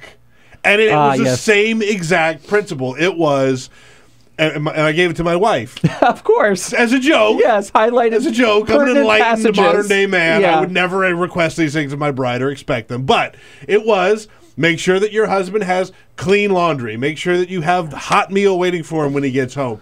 Make sure that he's happy at all times, even if it means you're uncomfortable. It's straight from the 50s, man. Yeah, no, I've been watching Mad Men, and it really is like, she watched it too and got these ideas and put them in a book. It's actually fan fiction, and we don't know. She's spoofing us all. But she, this woman, Susan Patton, has been featured on Fox and Friends, right? Yeah, Fox and Friends. She's been on the network before. Yeah. I mean, she's kind of become a bit of a celebrity in the Dr. Laura conservative traditional book circuit. Right. So the book is the segment on Fox and Friends was called Husband Appreciation, Sage Advice for Wives. Mm-hmm. Tips on how a woman can become the good wife and keep your husband happy. Keep that man happy, ladies. That's right. Which is the goal of every woman, right? And the irony here is she wouldn't, and she blames all this on feminists. Obviously, these who she calls antagonistic. Thank you, feminists who created this big problem. Of course, the irony is she wouldn't be able to have gotten into Princeton or attended Princeton if those feminists haven't paved the way in what used to be an all-male school and let women in. You know what? That all-male school, all those men that were going, they were very happy, though, Igor. They were and very now well taken care they of feel and very threatened. Happy. That's right. You're right. Threatened. Yeah, those poor guys. Igor Volsky stirring it up here on a Tuesday morning. No, he's not the one stirring it. Susan Patton stirring it up. But we're calling attention to her advice to the women of America here with Igor Volsky from Think Progress, thinkprogress.org, and we'll be right back. Jump in if you care to at 866-55-PRESS. This is the Bill Press Show.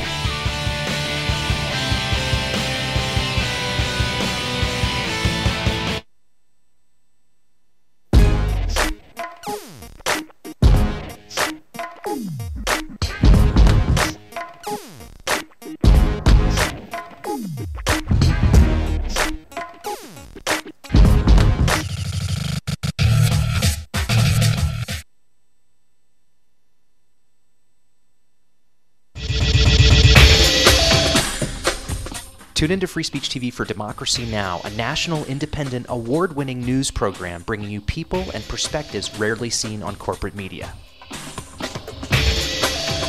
Grunt work. Love it, hate it, useful, not useful? Necessary.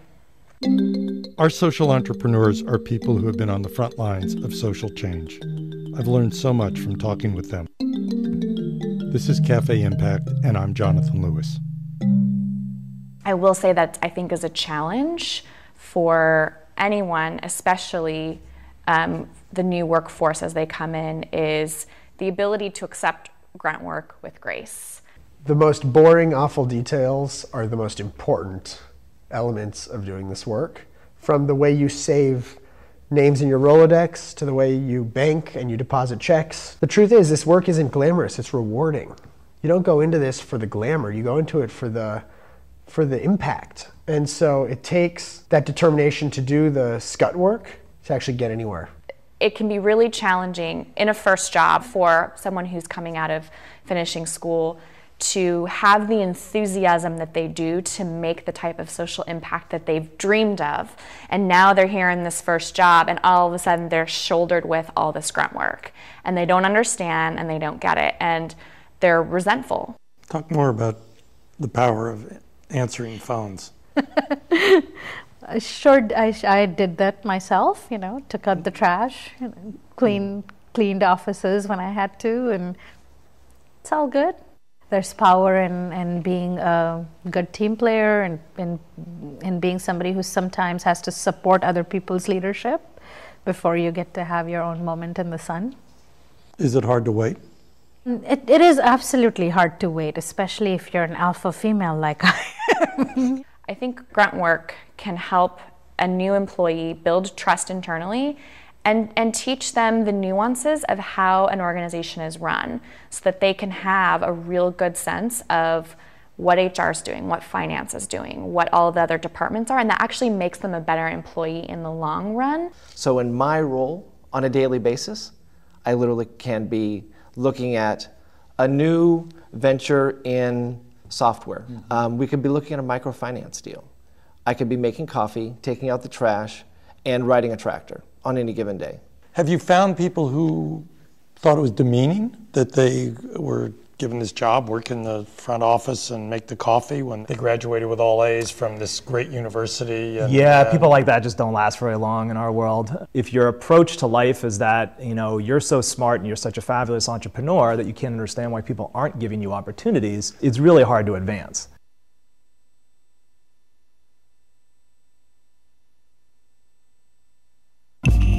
Tune in to Gay USA with hosts Ann Northrup and Andy Hum for in-depth coverage of lesbian, gay, bisexual, and transgender news. Watch Gay USA every week, only on Free Speech TV.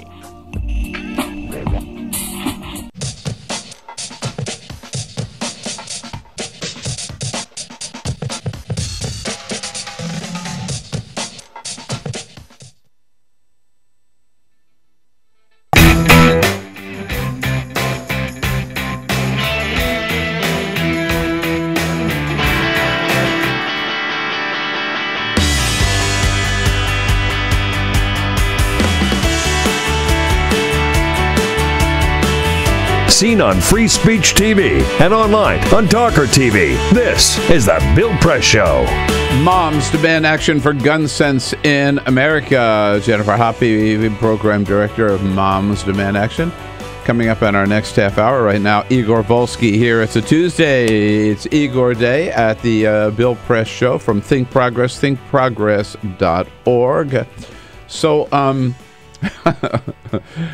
Igor, let me ask you about this. I saw this headline on Think Progress this morning. Is this the answer to Hobby Lobby? New high-tech contraption will deliver birth control on demand for up to 16 years? Yeah, this is the new exciting method of birth control that they hope is going to hit the market in 2018.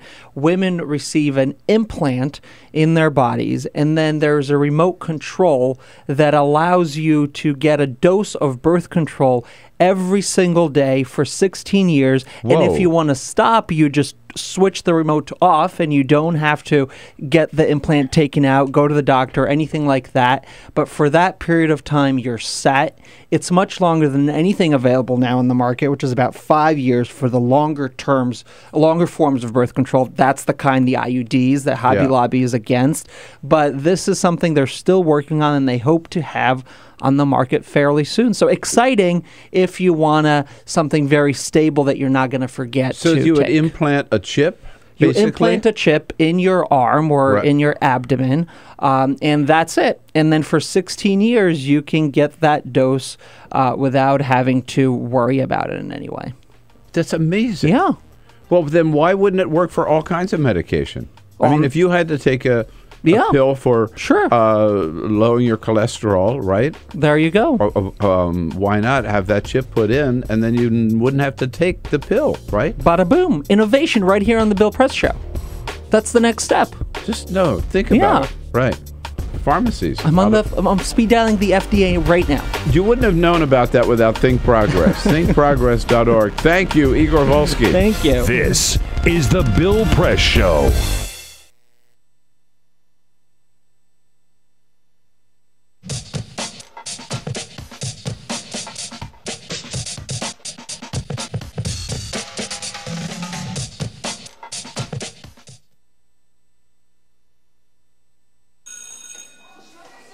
Don't look at me. Your hair's a bit frizzy today. Aww. You should pick that up. Oh, you're such a dork. Loser. Here, let me help you with that. Oops. Every day, kids witness bullying. Oh, look. Your crush is looking at you. Poor you. They want to help, but don't know how. See, no one here's gonna help you, because no one Teach likes your you. kids how to be more than a bystander. Visit stopbullying.gov.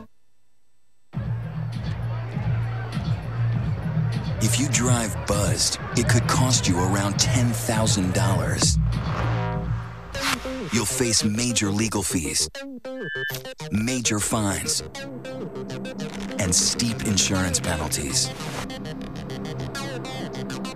You could lose everything. Nothing kills a buzz like getting pulled over for buzz driving, because buzz driving is drunk driving. When some people struggle with their mortgage payments, they become frozen, petrified. Not knowing what to do, they do nothing. But the people who take action are far more likely to get the most positive outcome. Making home affordable is a free government program. Call now to talk one-on-one with a housing expert about the options that are right for you.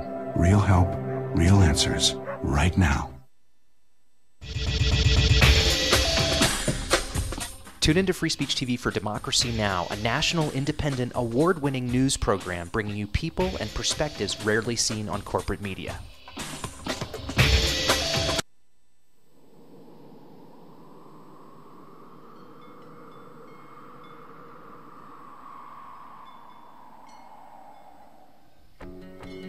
I probably would make a time machine. I would make medicine for the sick. I'd probably invent something new. If I could have an extra 5 years to live. You said 5, right? 5 years. It's a long time. I would try to fix everything I did bad. I would bring my uncle back because I miss him very much. I would get more hamsters. I would probably want to go looking for dark matter. I think I'd go looking for aliens. If I could live an extra 5 years. I was thinking about making like a helicopter, like a wooden helicopter, but I don't have any wood. I want to go check out the moon sometime. I'd probably teach my sister not to hate tuna. I would try and invent a machine that lets you run at light speed. If I had 5 more extra years to live, I would be the boss of all the chipmunks. Eu cantaria na frente de 1 milhão de pessoas. I don't really know. I think I'd do anything. Why are you asking me that?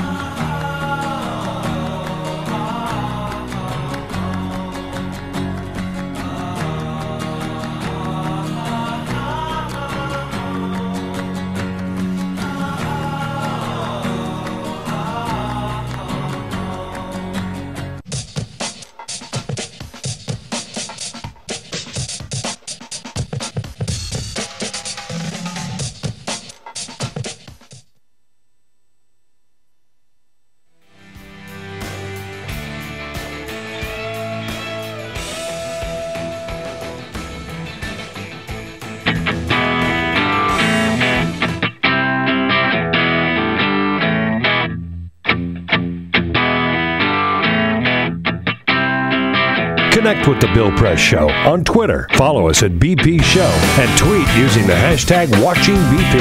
This is The Bill Press Show.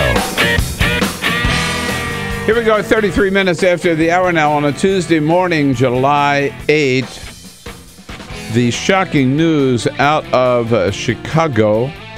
The latest figures updated this morning over the 4th of July weekend. 82 people shot, 16 of them now fatalities. Horrific situations. Got everybody talking about and focusing on what we can do about the proliferation of guns in this country. One organization way out in front on this, we've been in touch with since they started, not so long ago. The Moms Demand Action for Gun Sense in America.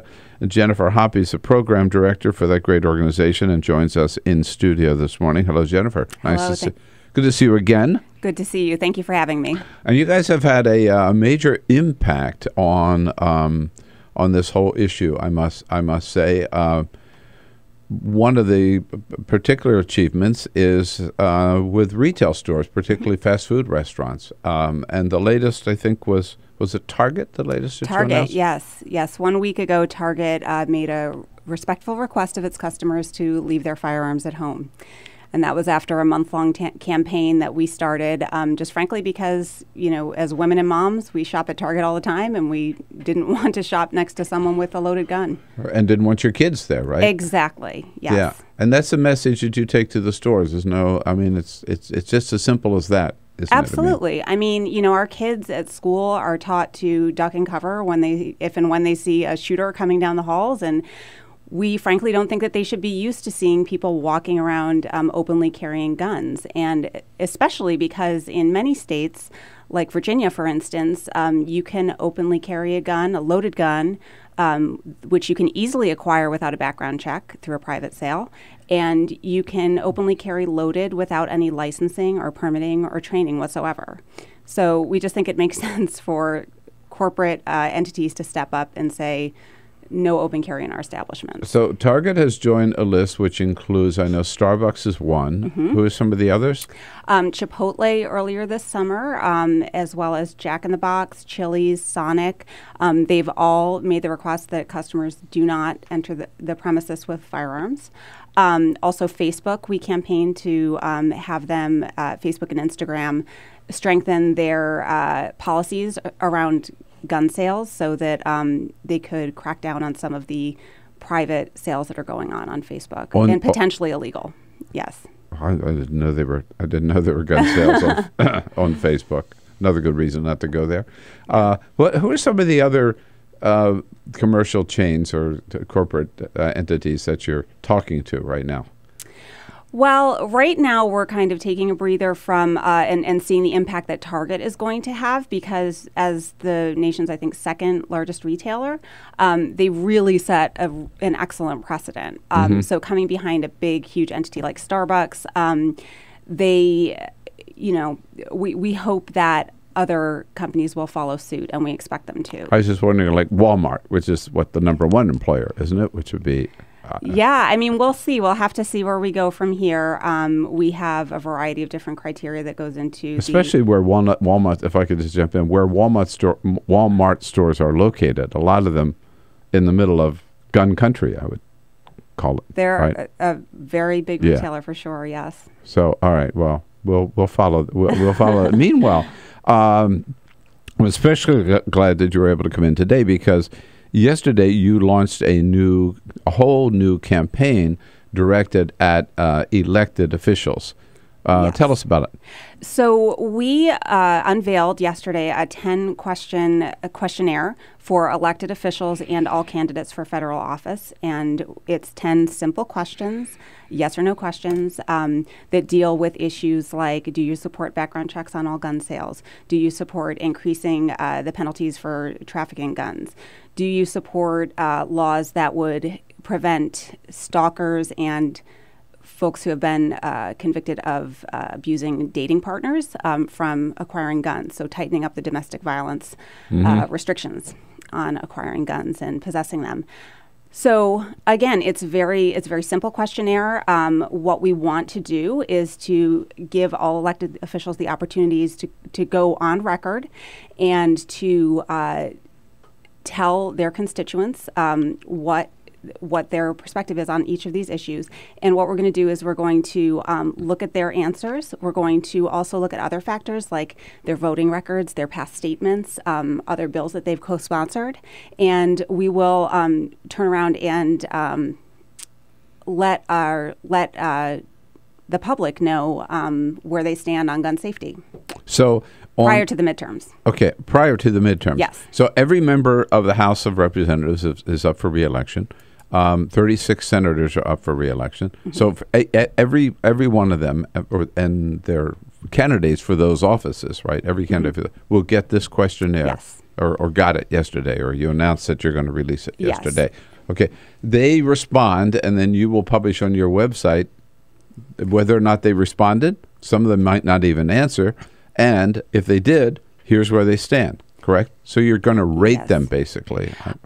We won't give them a letter grade like the NRA gives them, as the president of Everytown said yesterday on to reporters, if you're a parent and your kid comes home with a letter grade, you want to know why your child got that letter grade. So we want to know why. Like, we want to give people the real context of where people stand.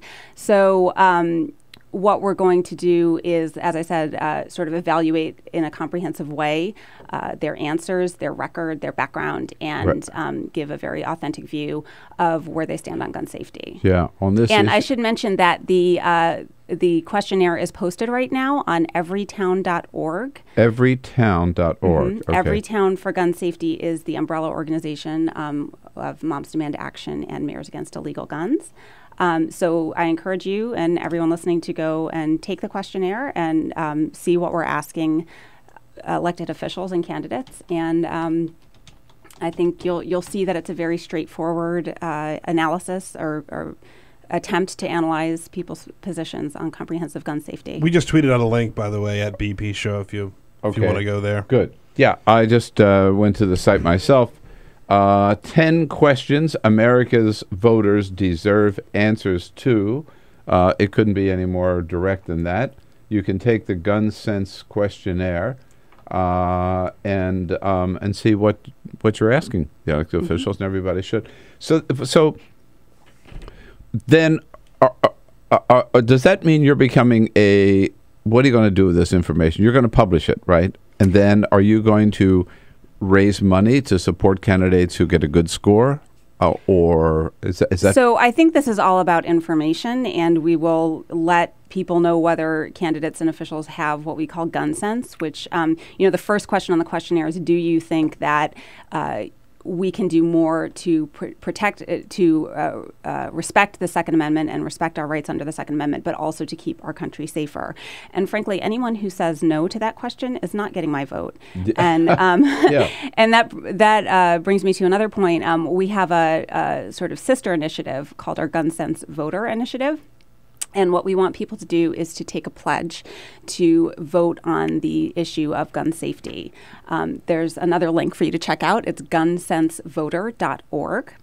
You can go there and take the pledge. And our goal is to sign up 1 million voters by the midterm, 1 million Gun Sense voters. And we're already over halfway there. We have 650,000 people who have already taken the Gun Sense voter pledge. Wow, that's fabulous. Gun Sense. Because if people, we know the NRA has been very successful in getting their people energized on this and out to vote only on this one issue, right? Mm-hmm. If there are enough of Americans who are really concerned about the proliferation of guns and the easy availability and accessibility to guns, who will make that their priority? I'm sure there are more of us than there are of them.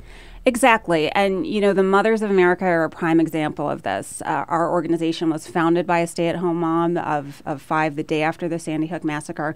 And we have not gone away. And we've grown stronger every day with every victory, with every target victory, with every legislative victory in the states. We just keep getting stronger. And I think it's finally clicking with people that we're not waiting for the next mass shooting, which unfortunately is likely to occur. We are not waiting for the next deadly weekend in Chicago or the next child to pick up a loaded gun that's unsecured and shoot himself. These tragedies happen daily. There's 86 people every single day that are killed with a gun in the U.S., and 8 of those are children or teens.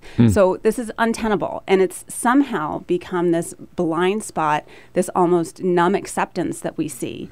So we are just marching with a steady drumbeat and keeping the issue in the headlines, keeping people thinking about it, asking people to vote on the issue. And I think we're making progress for sure. Yeah, I think you're making tremendous progress. I had forgotten that it was just at Sandy Hook. I know it was you or one of your leaders in right after the organization was formed, but I didn't realize it was that recent. It was just 18 months, and we've accomplished amazing things. That is. That's amazing. You mentioned the numb acceptance of gun violence in this country, and I know that one of the things that we learned doing radio and having a conversation with people early on was just like, you don't talk about guns, right? You don't talk about guns. But that's changed a lot in just the last 2 years. We have to talk about that. We have to talk. You're right. You have to talk about it. Because you know what? It's okay to talk about it. Right. And if we don't, that just means the other side, boy, they haven't stopped. They're still rallying their members. I want to come back to this questionnaire, and then we'll take a quick break. But think about this during the questionnaire. Here's the question. The first question in the questionnaire. Do you agree with this statement? Do you agree we can both do more to keep guns out of the hands of dangerous people and protect the rights of responsible, law-abiding people?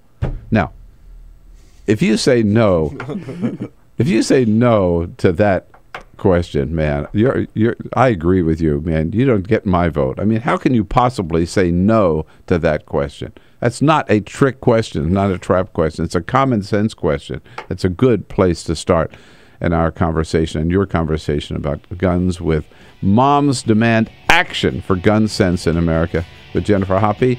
Join us at 866-55-PRESS. This is the Bill Press Show.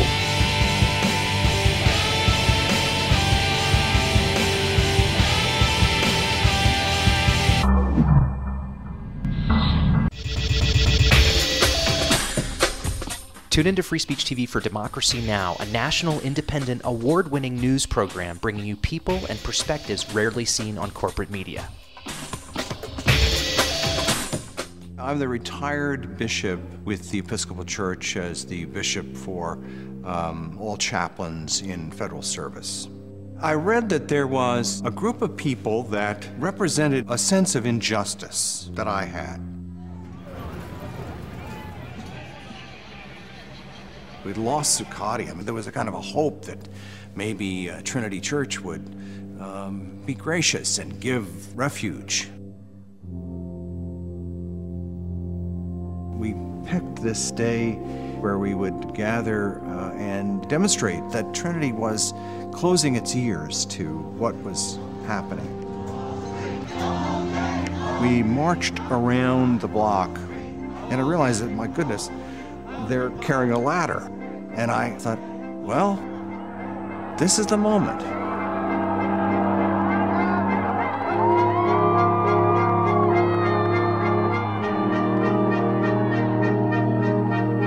You could feel a spiritual presence. You could feel a certain something.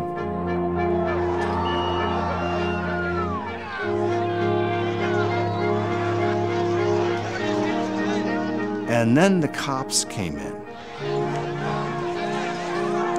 It got brutal. I'm with you right here. Robin, I'm here. The church needed, in this moment in history, to stand alongside of these protesters. The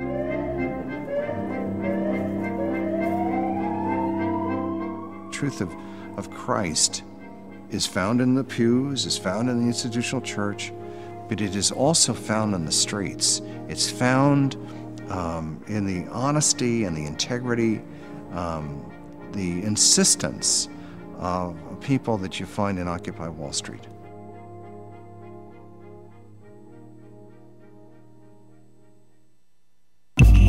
Tune in to Gay USA with hosts Ann Northrup and Andy Hum for in-depth coverage of lesbian, gay, bisexual, and transgender news. Watch Gay USA every week, only on Free Speech TV.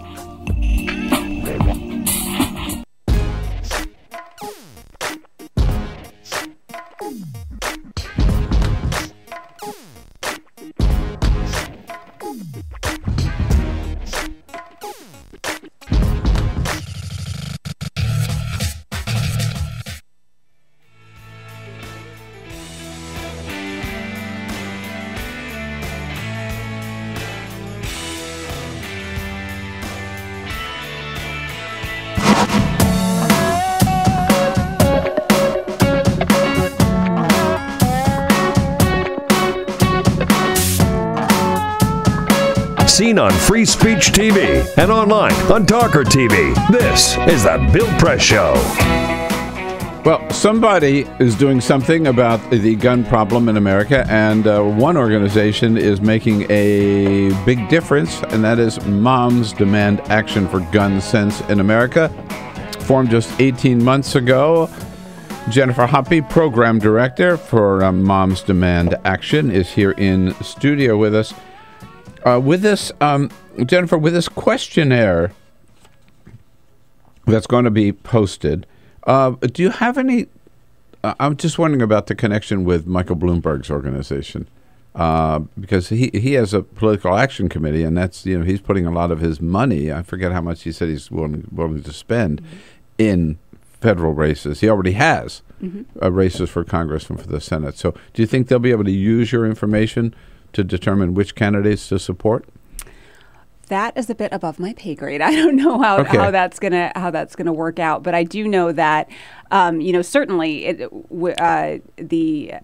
we'll want to support candidates both from a grassroots level and grass tops level that measure up for gun safety. So I guess the answer is, I'm just thinking that this is information that all of us will be able to use. Exactly. Right? Yeah. Whether you're a voter or a donor or whatever, in any part of the country, it's information, and yes, absolutely. And if you're one of the 92% of Americans who support background checks and and other common sense reforms, then this is valuable information to have. Yeah, I'm looking at your second question here. You mentioned just background checks. Is again very straightforward. Do you support requiring background checks for all gun sales? And then you point out, with reasonable exceptions such as transfers between close family members or temporary transfers for hunting or self-defense. So, you make the necessary exceptions, but that's a pretty straightforward question. Do you support background checks? Yes or no? Yeah, right? The intention is not to trick anyone into saying anything that they don't believe. We want to know where people stand. We don't want people to dissemble or to, equivocate. We want to know where people stand on gun safety so we can cast our votes accordingly. I don't expect you to have all the answers, because certainly I don't think anybody does. But what do you do with a situation like Chicago, where 4th of July weekend, 82 people shot, 16 of them fatally shot, and most of them late teens, early 20s, most of them Black and Hispanic? Well, one thing you can do is strengthen federal gun laws, because one of the major problems with gun violence in Chicago is that guns come from states, they're trafficked from states with loose gun laws, like Indiana, like Mississippi, like other places. It's ridiculous to say that just because one state has very, very strong gun laws, that can help. But we don't have steel walls between states with, metal detectors. We need stronger federal gun laws, and we need to do it to protect all of our communities, all of our children, no matter where they are, no matter what they look like, no matter, what their background is. Everyone matters. Every American matters. Every American deserves a safer country. Yeah, and I mean, this idea that, it's up to the cities or up to the states. I mean, look at Washington, D.C. They're pretty strict law until the Supreme Court undermined it, but the guns were coming in from Virginia and other nearby states. Yeah, so it's up to all of us. I mean, I've pretty much had it with a defeatist attitude towards gun violence, as have all the other moms, the nearly 200,000 other moms that are part of Moms Demand Action. We refuse to accept this as in just the cost of living in the United States. It's too high a price to pay in a great country. We do not have to put up with this level of gun violence. No other developed nation has it. Well said. And if you can join or lend your support or find out more about the great work they're doing at momsdemandaction.org, right? Yes, that's correct. Momsdemandaction.org. And for this questionnaire now, to go to everytown.org. And we'll have a link on our website, so at BillPressShow.com you can find it. Follow that. Jennifer, keep up the good fight. I'm so glad you're out there leading the charge on this, and thank you for your time this morning in studio. Thank you so much for having me. All right. I'll be back to tell you what President Obama's got on his busy schedule today. We'll be right back. This is the Bill Press Show.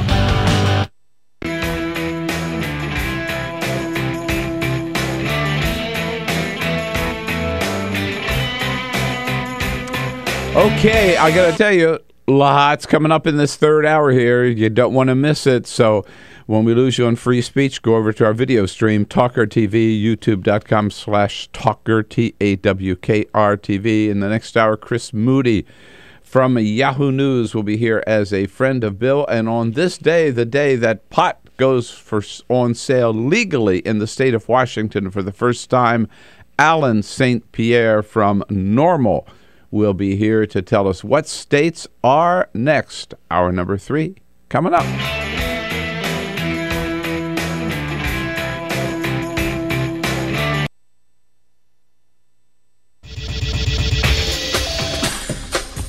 Tune into Free Speech TV for Democracy Now!, a national, independent, award-winning news program bringing you people and perspectives rarely seen on corporate media.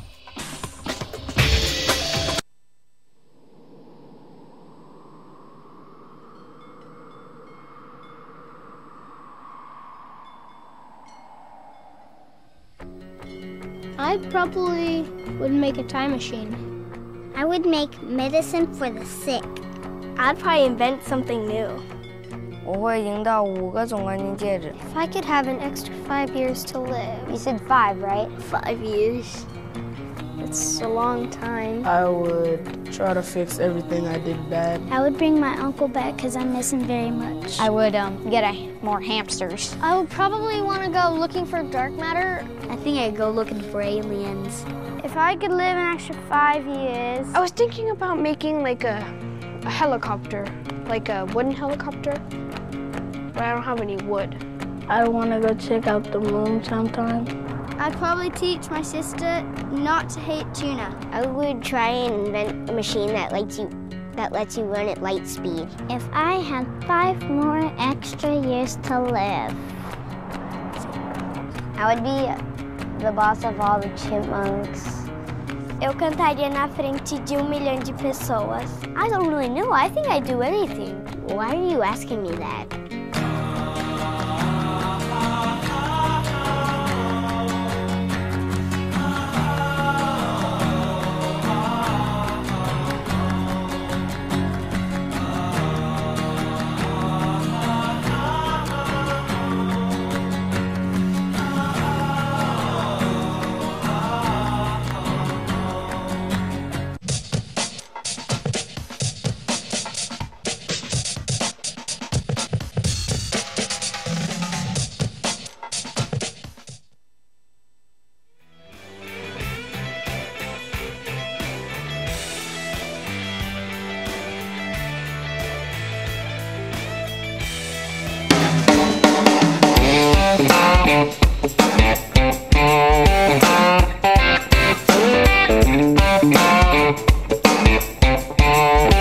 This is the Bill Press Show. Okay, in our next hour here, Chris Moody will be along as a friend of Bill for the entire hour. And on this day that marijuana goes on sale in the state of Washington legally for the first time, we'll be joined by Alan St. Pierre from NORML. President Obama, meanwhile, a busy schedule today, and then he goes on the road for the next couple of days. Starts out this morning, gets a daily briefing, and then he and the vice president will be meeting with the Secretary General of NATO, General Anders Fogh Rasmussen. At 2 o'clock this afternoon, the president and the first lady will hold a reception for the nation's for the diplomatic corps here in Washington, D.C., in the East Room of the White House. Then at 4:20, the president leaves the White House to head out to Andrews Air Force Base, hopping on Air Force One and heading off to Denver. Spends a night in Denver.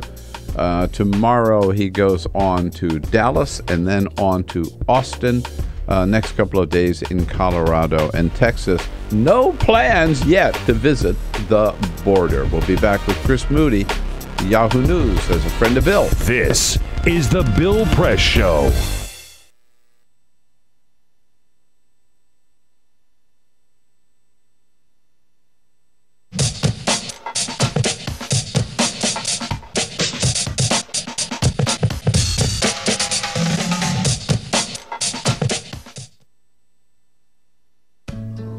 you wouldn't let money just blow out of your house. So when your AC or heater is on, make sure the doors, windows, and fireplace flue are shut tight. If you're headed out, turn down the AC or lower the heat by 10 degrees. And always keep your water heater set at 120. A little bit of common sense goes a long way. Get more great tips at energysaver.gov. So, I'm kind of new here, but I've noticed a trend. My human does this funny thing where she goes around and gets all my toys, and then she hides them in that basket by the door. You know, but it's always the same basket, and it's always in the same place. And then she acts so surprised when I find them, but, you know, she's putting them in the same basket. Again. It's like, hello, that's where you put it last time. You were the worst at hide and go seek.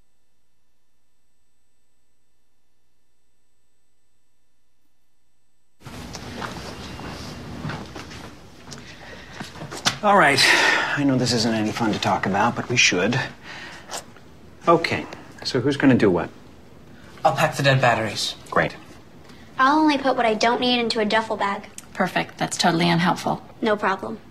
Meanwhile, I will try to comfort everyone by speaking in a calm voice. And I'll try to get the generator going without any gas. Oh, let's not forget the cell phones, which probably won't work. Right.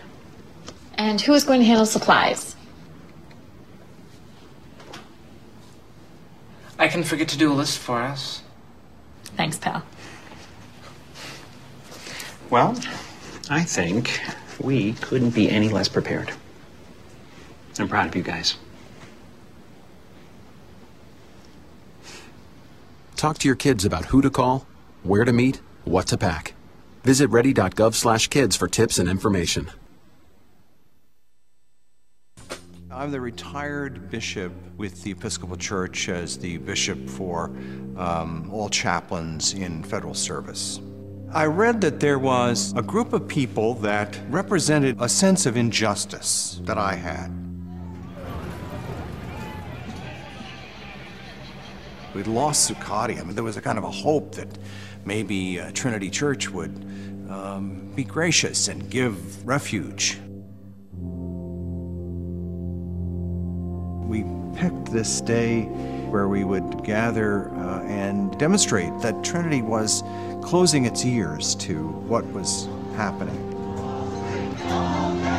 We marched around the block, and I realized that, my goodness, they're carrying a ladder. And I thought, well, this is the moment.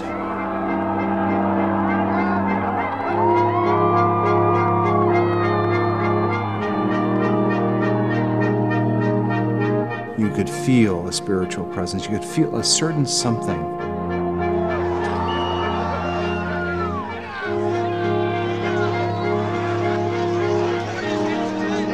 And then the cops came in.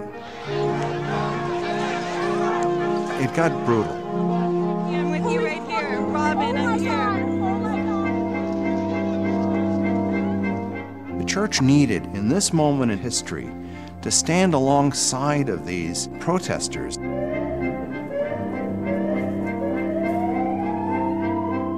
truth of Christ is found in the pews, is found in the institutional church, but it is also found in the streets. It's found in the honesty and the integrity, the insistence of people that you find in Occupy Wall Street.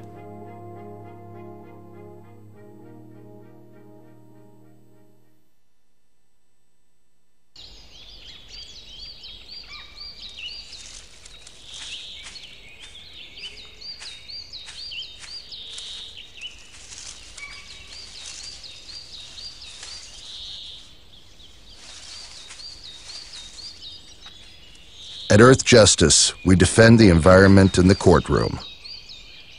Join our fight. When you take a seat, you take a stand.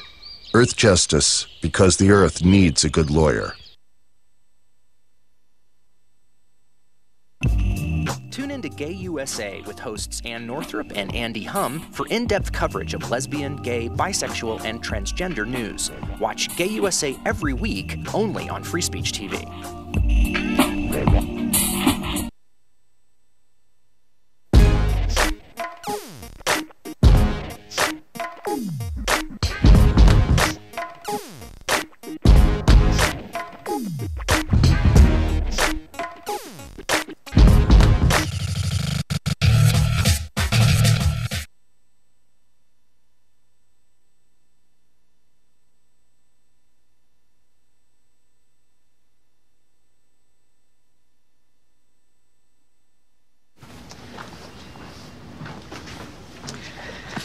All right.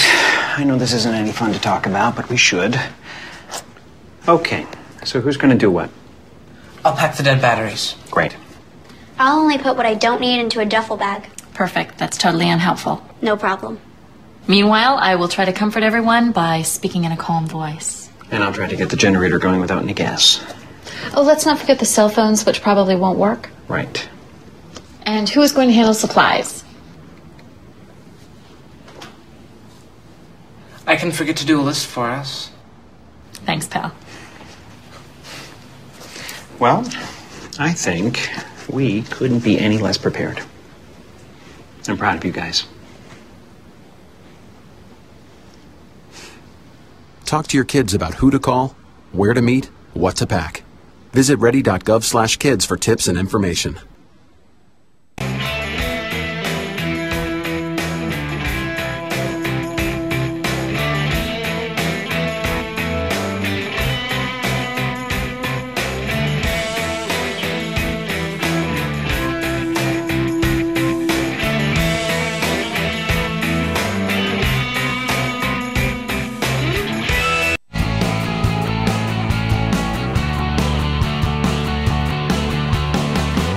Broadcasting around the nation, on your radio, on your TV, and online.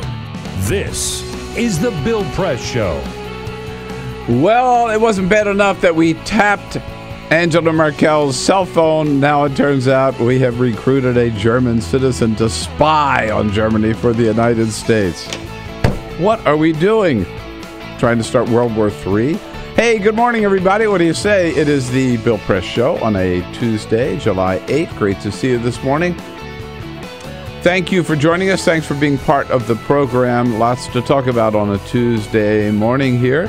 Coming to you live from our nation's capital, coast to coast on your local progressive talk radio station, worldwide on our video stream, Talker TV, youtube.com/Talker TV. So much to wade through this morning. We could never get through it out without having a little help. So we've got one of our good friends here from Yahoo News, Chris Moody, here for the entire hour as a friend of Bill. Thank you, Chris. Good to see you. Great to be here. Good morning, Bill. Yeah, did you have a good 4th of July weekend? Did. Can't complain. Got to a baseball game and watched some fireworks, as American as they come. That's right. There it is. Mm-hmm. Right. Stay at home here in the nation's capital. Huh? That's right. All right. Don't have to leave. Well, it's a pretty patriotic area to be for 4th of July. It is. I suggest, you get out every now and then, of course. But 4th of July is a good place to be. Yeah. Right here. And we're all riding high after the World Cup, feeling very patriotic. That's right. It's just a continuation of loving America, red, white, and blue, apple pie, Eagles. Well, I got out of town, but I still watched 3 World Cup games. Excellent. So, yeah. Peter Ogburn and Elisa Murphy are leading our team here this morning. Hey, good morning. With Javon Paris on the phones, with Alicia Cruz out for this weekend, and Monty Kensler, our videographer, keeping us looking good on Talker TV, while Cyprian Balding has a little time off. So, there was announced yesterday some new rules for TSA. Now, if you are on certain flights coming into the United States from certain countries, you can't just put your laptop through the machine. You've got to turn it on, right? Or your cell phone. You've got to turn it on. Make sure it actually works. Some people are complaining about, this is one more little pain in the ass thing we have to do before we get on a plane. Luke Russert on MSNBC's The Cycle yesterday, in the plainest of language, says, deal with it. Get over it. Here he is.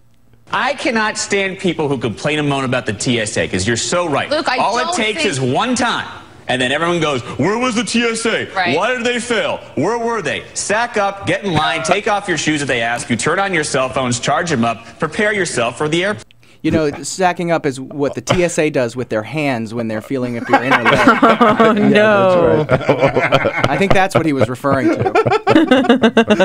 Sack up. I think it's the first time on national television anybody's ever said sack up. Sack up. What is the definition of sack up? Yes, Bill, I'm glad you asked. Gentlemen, I actually took to the internet. Urban Dictionary has several colorful definitions of sack up. What's the origin of the word? Is it Greek or Latin? I believe it's just the purest form of bro that exists. Here is one from Urban Dictionary. This expression refers to a man's testicle sack and is used to demand courage and action from another man. Oh, I see. In other words, sack up and get something done. But a means woman can ask someone to sack up as well. A woman could request of someone to sack up, I believe. Or shack up. Or shack up is a totally different That's a different Sack up and shack up. Thanks, Luke. All right, Good Luke, morning, see everybody. what you started. That's right, exactly right. Let's get out of here while we can before it gets any worse. So, Chris Moody here for the entire hour as a friend of Bill. We'll be joined on this day of celebration in Washington State by Alan St. Pierre in studio with us. He's executive director of NORML. I'm a very happy man, I'm sure, this morning. But first, this is the Full Court Press. Yes, indeed. Just a couple of other stories making news. We have received word that the 2016 convention for the Republicans will be in either Dallas or Cleveland. They're announcing today. They are announcing it today. I thought you had the word, the news. No, I don't have the word. I don't have the word. All right. I'm just telling you that these are the two finalists. We're going to find out. Mike Allen from Politico in his playbook sort of breaks the two down a little bit. He says that Cleveland is more walkable. Dallas has more hotel rooms. But he says at the end of the day, because it's Ohio, it'll probably be. I was just going to say, this is a no-brainer. It's going to be Cleveland. I think you're probably right. Well, I just look forward to setting a river on fire with a bunch of Republican delegates in 2016. I think that's going to be a very exciting day. Cleveland. That's Ohio. That's not the official word, but I think you're probably right. That's where it goes. Yesterday at Six Flags Magic Mountain in California, 22 riders of the Ninja roller coaster were stuck there after it hit a tree. A tree fell onto the tracks of the roller coaster. The roller coaster hit it and it derailed. It didn't send the roller coaster flying off of the tracks, but it did have them suspended there for about half an hour until rescue workers could get there and get people down. There were some injuries, nothing too serious, but just remember that next time you go on a thrill ride, you might get more of a thrill. Yeah, the next time you get me on a roller coaster. I grew up out there, and I rode the Ninja. It was my favorite ride, and you could reach out and touch the trees. That was the fun part of the ride, because you're actually hanging there, and the track is above your head, and then you kind of reach out so yeah, you're not sitting. It's a blast. It was a ride I went on every time. I say what gets me about this story is that there were trees near the roller coaster. Well, that was part of the thrill. When you were a kid, you could smack the leaves. Oh yeah, you high five the leaf. Yeah, no thanks. Added thrill. And if you're hungry this summer, maybe you should go to TGI Fridays. Yesterday, they unleashed an abomination on the American public. It is endless appetizers for $10. You walk into a TGI Fridays, you pay $10, and you can get all you care to eat of their loaded potato skins, mozzarella sticks, boneless buffalo wings, or crispy green bean fries that you can eat in one sitting. 3 words. God bless America. That is so America. It is, yeah, right. All you can eat mozzarella sticks. Good for them. TGI Fridays. I was just going to say, keep coming, because it's going to take a lot more than that to get me in the TGI. Right. But they're heading in the right direction. Sure, I guess. Free drinks? No free drink. Bring your own flask. You got yourself a cheap date. Get a glass of water and pay $10, and there you go. Well, hopefully you're not alone eating all those appetizers. I mean, hopefully you have a friend. It's at least $20. I hope so. Yeah. I would hope so. We got it. 13 minutes after the hour now. Here we go. Chris, there's so many things I wanted to ask you about this morning because you cover the whole waterfront. But I want to start with. Didn't warn you about this ahead of time. But I mentioned at the very top of the hour. So it looks like we have hired some German citizen to spy on Germany. It was bad enough tapping her cell phone, Angela Merkel's. What the hell are we doing spying on Germany? Well, I wonder if this is something brand new, or we've been doing it forever and now we just know about it. But knowing about it does not help relations in any way. And it not to make everything political, but of course it puts Hillary Clinton on the spot here. I mean, she's part of the State Department. Who knows what she knew at the time. True. I read that she condemned the tapping of Ms. Merkel's phone, but she's going to probably have to... She was Secretary of State when it was happening. Yes. She may not have known about it, but she She was but it's something that should have known. She's going to be asked about. But doesn't every country, friend or foe, spy on each other? Is this something that should surprise us? Well, we always hear that every time something like this comes out, right? Look at Jonathan Pollard, right? Spying on the United States for Israel. He's in prison right now, but I mean, if Josh Earnest was asked about this yesterday, and he says, we have this great relationship with with Germany. We know them very well because we spy on them. It's based on mutual trust and all that kind of stuff. And what kind of mutual trust do you have when you're? But isn't it an understood situation that I'm not defending the practice. This is as I understand. No, I understood. No, I think I would put it. It's a long-standing practice, but I think it's practice that ought to be stopped. I mean, I don't think there's any way to defend it. I mean, and I don't know if we really trust each other, we are sharing the information kind of that we need to know. It seems to me. I don't know. I certainly is not helpful. And we were just getting over the cell phone thing. I mean, I was there in the Rose Garden when Angela Merkel came to the White House, and she had and President Obama had their joint news conference. It was pretty tense, and you could tell. I mean, she was polite, but she didn't leave any doubts. Man, she was pissed about her cell phone. Imagine now, right? Spying on her government. So, and a related thing, just in the sense that it has to do with. Another spying, let's say. So the New York Times, Washington Post reports. Remember a year or so ago, there were stories that Robert Menendez, Senator Menendez, senator from New Jersey, Democratic senator, running for re-election, was reportedly hanging out with underage prostitutes in the Dominican Republic. The Washington Post, and there was a big flap, and the Daily Caller was the one that took the lead on this, reporting it, and the Washington Post reports this morning that story was not true, and it was fed to the American media, including the Daily Caller, by Cuban spies who were trying to undermine Menendez because they didn't want him reelected and they didn't want him head of the Senate Foreign Relations Committee. That is some Cold War stuff. Yeah, how about that? Right. And they fed it to a lot of media, and some, like ABC News, offered a chance to interview the prostitutes, didn't do it because they thought it was phony. Daily Caller ran with it. And the prostitutes were paid, right, to do the interviews. Yes. It was all coordinated. Yeah. And these were according to the Post, and they say this was uncovered by FBI agents who were looking into whether Menendez had broken the law by being with these underage prostitutes, and what they discovered was that the whole thing was a setup by Cuba and not true. Wow. Isn't that amazing? By Cuba. And the reporter who wrote that story is now at Breitbart.com. Is that true? Yes.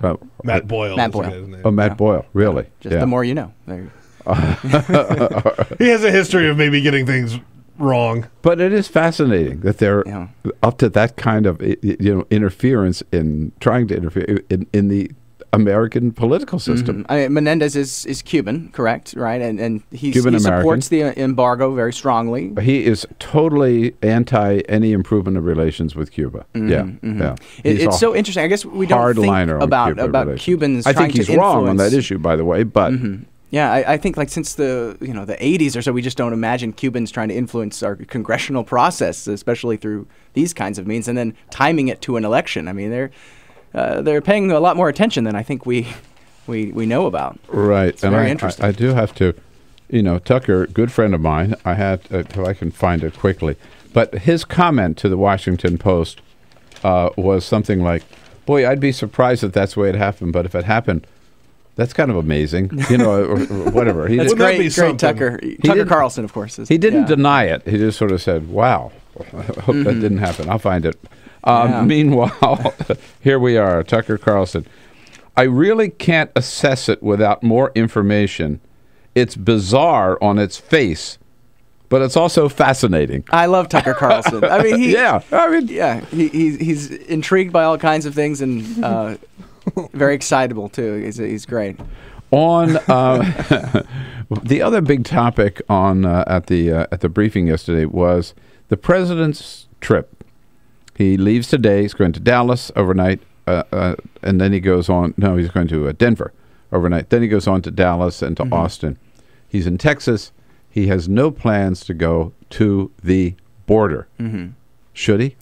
I don't think he needs to necessarily physically go to a border, but he does need to meet with Texas officials and make sure that he's talking to Governor Perry and having a really serious conversation about the challenges of the state itself, talking about what the federal government can be doing and should be doing and what efforts they're doing, and do some kind of coordination with the governor, at least so they are all on the same page here. I mean, whether he goes to the border, I mean, what difference does that make, so long as he's meeting with the right people somewhere in the state? I think that's what's really important. Governor Perry, who called him incompetent 2 days ago? People are mean in politics. I mean, what are you going to do? Like, you called me a bad name. I'm not going to try to help work with you to fix the problem. I hope people can rise above these mean names. And I'm sure Governor Perry's very frustrated seeing all these people pouring into the state. I mean, it's the federal government's responsibility to take care of the borders, and the state is having to deal with the consequences. Now, we talked before the show about why this is all happening. There's a great story in the New York Times today pointing back to a Bush-era law supported by both Republicans and Democrats. And I'll get the name wrong, but it's the Wilberforce it's the trafficking child trafficking law. Yes. And the law stated that the children that come over here don't immediately go back home for their own protection.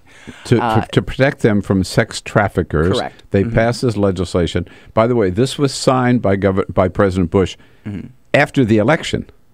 So he was already, implemented by President Obama, but a bipartisan law. It's the law of the land. In the House, only 2 Republicans voted against it, Paul Brown of Georgia and Flake of Arizona. He's now a senator. Now, the reason that's important is not to just, spread the blame. But if you see a lot of Republicans right now blaming Obama specifically or blaming Democrats for this problem, all these children, I mean, I think they should watch what they say, because I'm sure many of them voted for that very law. Exactly. And let me put a name on that. Lindsey Graham, who came out yesterday and said, we ought to send all these kids back right away. Let's stop this idea that we put them somewhere in a detention center and then give them a deportation hearing. Lindsey Graham voted for that law, which requires the United States to do that. Let's go look back at that roll call and see how many other people have been talking smack, I guess, about this. And there's very short memories in Washington, of course, and people hope that you will not remember. Yeah, but we do. And that's why it's important to have people like Chris Moody covering the Capitol here and coming in at Yahoo News as a friend to Bill. 866-55-PRESS, your ticket to join the conversation. We'll be right back. This is the Bill Press Show.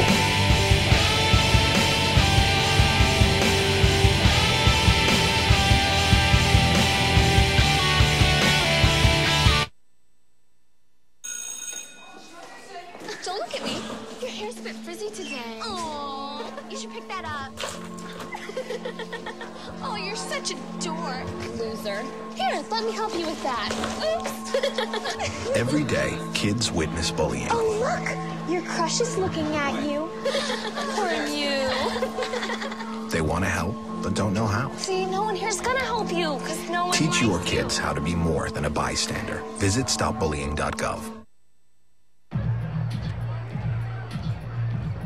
If you drive buzzed, it could cost you around $10,000.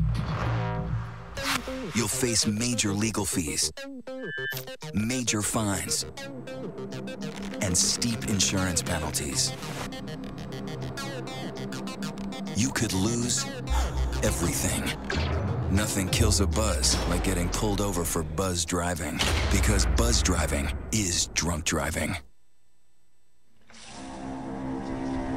When some people struggle with their mortgage payments, they become frozen, petrified.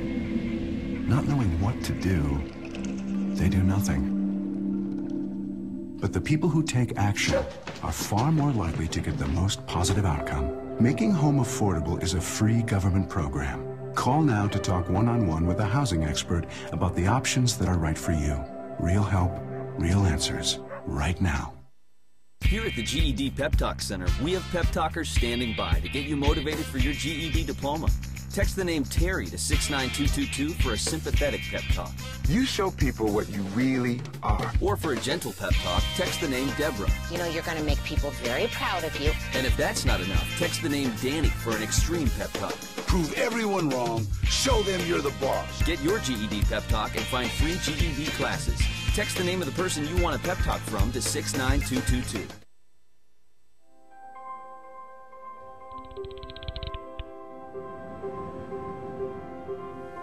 Did you see the world differently?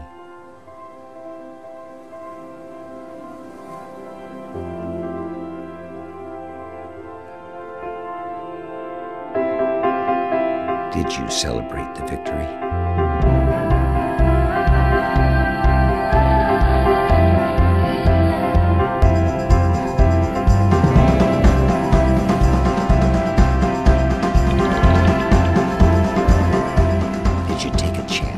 So today, I state clearly and with conviction America's commitment to seek the peace and security of a world without nuclear weapons.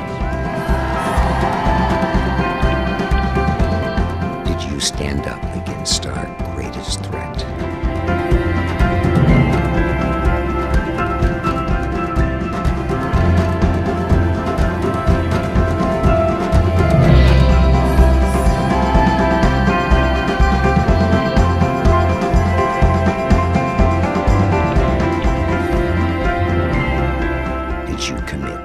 Change the world.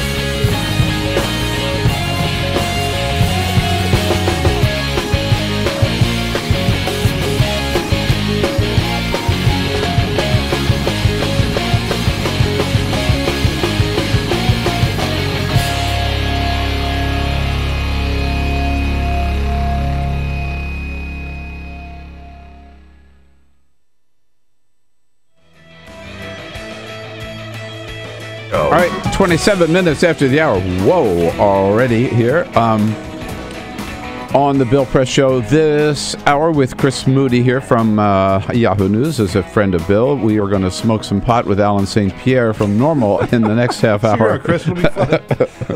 Nothing different than we haven't done before here in this studio. Many of our listeners probably think we already started this morning. Chris, I want to ask you quickly about the John Boehner lawsuit. What is the substance of the John Boehner lawsuit? What has President Obama done that is a violation of his executive authority? Well, there's not a concrete answer to that yet that I could give you because John Boehner has been asked many times, and he's like, we'll just wait and see. We don't know yet. We don't know what direction he's going to take on this. I think Republicans think he has a variety of options. They talk a lot about President Obama overstepping on his constitutional bounds. I know they do, but again, the Supreme Court has already reined him in quite a bit, as we've seen in past cases in the past couple of years, especially just a few weeks ago. So exactly what direction Boehner's going to take is anyone's guess, because he's just it was very interesting. You know, he came out and he talked about the lawsuit in front of reporters. Someone raised their hand and asked, and he's like, yeah, you'll see. And you got to have more, you got to have the goods if you're going to come out and talk about it. I would think so. He talks about health care. If he says like health care, he says that a lot, right? Well, the Supreme Court, you just mentioned, upheld the Affordable Care Act as the law of the land. Maybe nobody told John Boehner that. Well, there's different facets of the law. It's a very big law, so we'll have to wait and see. All right, exactly. And we'll be joined by Alan St. Pierre from NORML coming up next with Chris Moody from Yahoo News. So stay with us. Another half an hour coming up. Bill Press Show.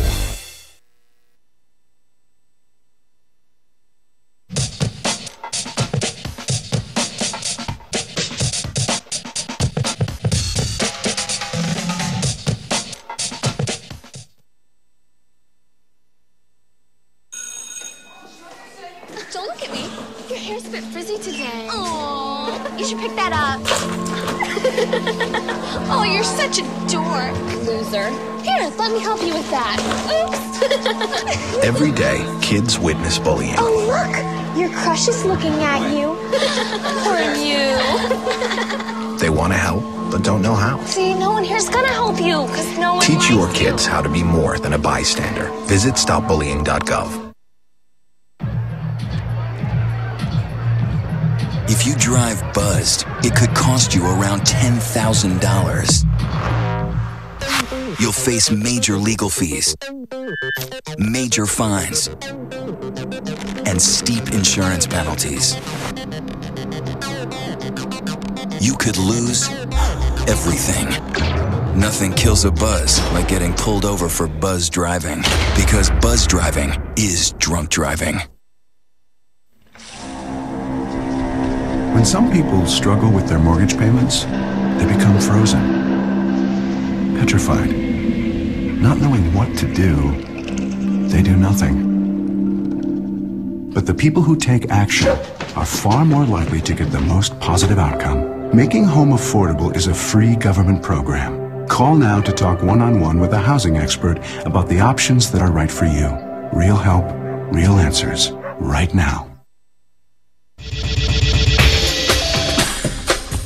Tune into Free Speech TV for Democracy Now!, a national, independent, award-winning news program bringing you people and perspectives rarely seen on corporate media.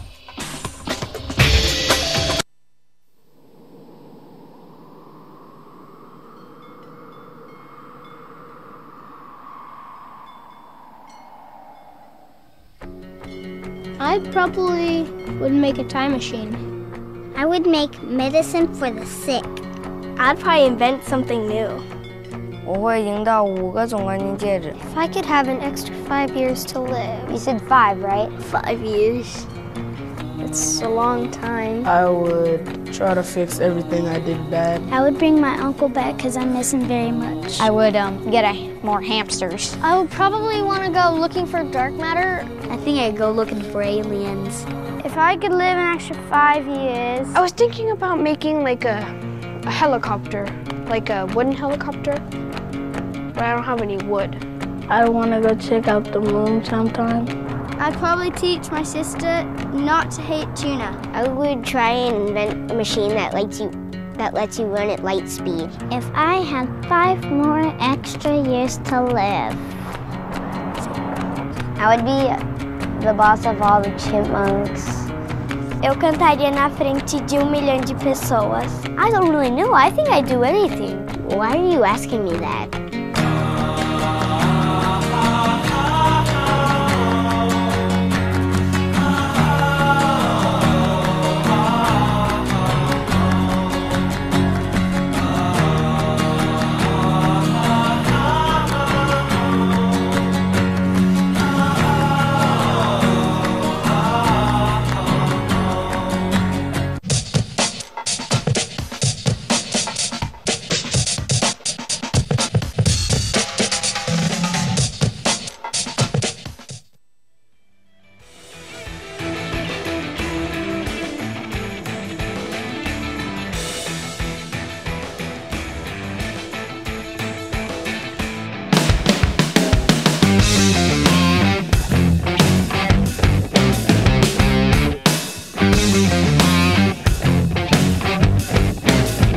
On your radio, on TV, and online.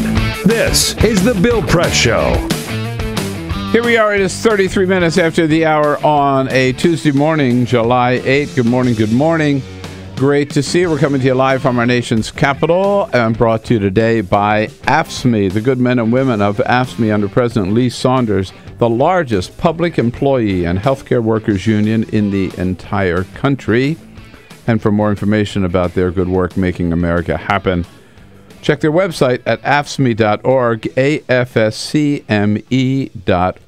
In studio with us this hour as a friend of Bill is Chris Moody from Yahoo News. Chris, thanks again for coming in. Great to be here. And it's a great day for many reasons. It's particularly a great day in the state of Washington, where for the first time, pot is being sold legally.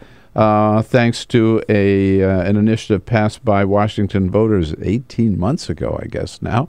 Alan St. Pierre. Nobody's happier than Alan St. Pierre today. Executive Director of NORML in studio with us again. Good morning, Alan. Good day. Congratulations. Well, if I was the first person in line in Seattle for this cannabis, that would be great. That would be congratulations. Well, that's really what I wonder. What the hell are you doing here? Why aren't you in Seattle? I know. Well, the fight needs to be continued, right? Yeah. Got to fight, people like Dr. Harris who would like to, negatively influence DC's laws. All right. Well, why did it take so long? I mean, Colorado's been up and running for 6 months. Right. Almost, right? Yep. I know you were out there in April. Yeah. Right? When they opened up. Yeah. Why did Washington take so long? It did not have an established medical marijuana industry that was already taxed and regulated. Oh. Also, they wanted to run it through the Washington Alcohol Control Board, which at some point will be the Washington Alcohol and Cannabis Control Board.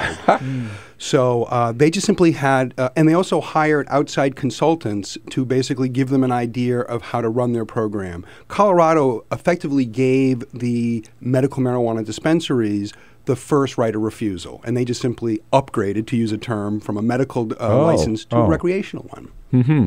So it's just an easy sort of transition there, right? Yeah. And so tell us how it works. What kind of stores, and how much can they buy, and what's it going to cost?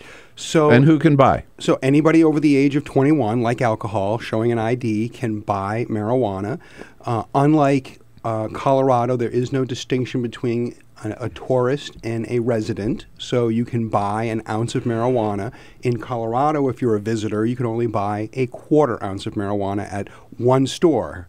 Doesn't mean you couldn't, of course, go store to store to store, which, of course, would be illogical. But in the end, they'll look very, very similar, and they look similar to alcohol. You simply have to be of age to go into these places, procure the product, but here's the difference. Unlike alcohol, you can't imbibe with other folks. You have to take the cannabis and use it in private. What? How is Wait a that minute. enforced? What do you mean? Yeah, exactly. Can you take it home? So if you're a tourist, you don't have a home. You have a hotel room. And so hotel rooms, unfortunately, generally speaking, and certainly in Washington, are fairly smoke-free now. And that's as much a choice so that they can get green certification for their hotels. That's just part of the whole program. It's not that they're anti-tobacco per se. Well, I want hotel rooms to be smoke-free. But there are edibles, of course. Yes, and so that's the other aspect of this. And that's a big part of this that maybe we can touch upon here, thanks to Maureen Dowd's first-person experience, which really introduced America to the idea that eating cannabis is different than smoking cannabis. And so in eating it, I think that speaks to two things. When people go to these displays and see the packaged in a way that looks similar to food products that most of us are familiar with, that doesn't look the same as something you would necessarily smoke or vaporize. The other thing is that we are definitely, in my lifetime, moving from a society that embraces smoking to being one that does not. And so I think that also dovetails into this whole thing about why, in this first flush of people being introduced to legal marijuana, why edibles seem to have a great attraction to them, and them not understanding that the dosage is different. I want to come back to what you said. If you buy it, you can't smoke it on site, so you can't use it like you and I would go to a bar, buy it over the bar, and then use it. Or in the Netherlands, which many of us would be familiar with, because that's a 35-year-old model, is you can go to these so-called coffee shops, which some do actually have coffee, and buy your marijuana and use it right there on site. That is a policy I totally support, and I think this policy should evolve from one where you just buy the product and use it in private to one where you can use it responsibly as an adult. So you can't walk out of the store and smoke it in the street. Can't use it in the street. And because of federal law, if you look at a place like Colorado, about half the land is controlled by the federal government. Same thing in Washington. A lot of land, Olympic State Park, for example, Mount Rainier, those are federal lands. But you say in private, but you could smoke it with friends in your own home. That's correct, absolutely. And that's where it is certainly being done legally. But you're saying you can't go to the national park, enjoy the mountaintop, and That's right. You can't get Rocky Mountain High. How have they anticipated? Well, let's talk about Colorado.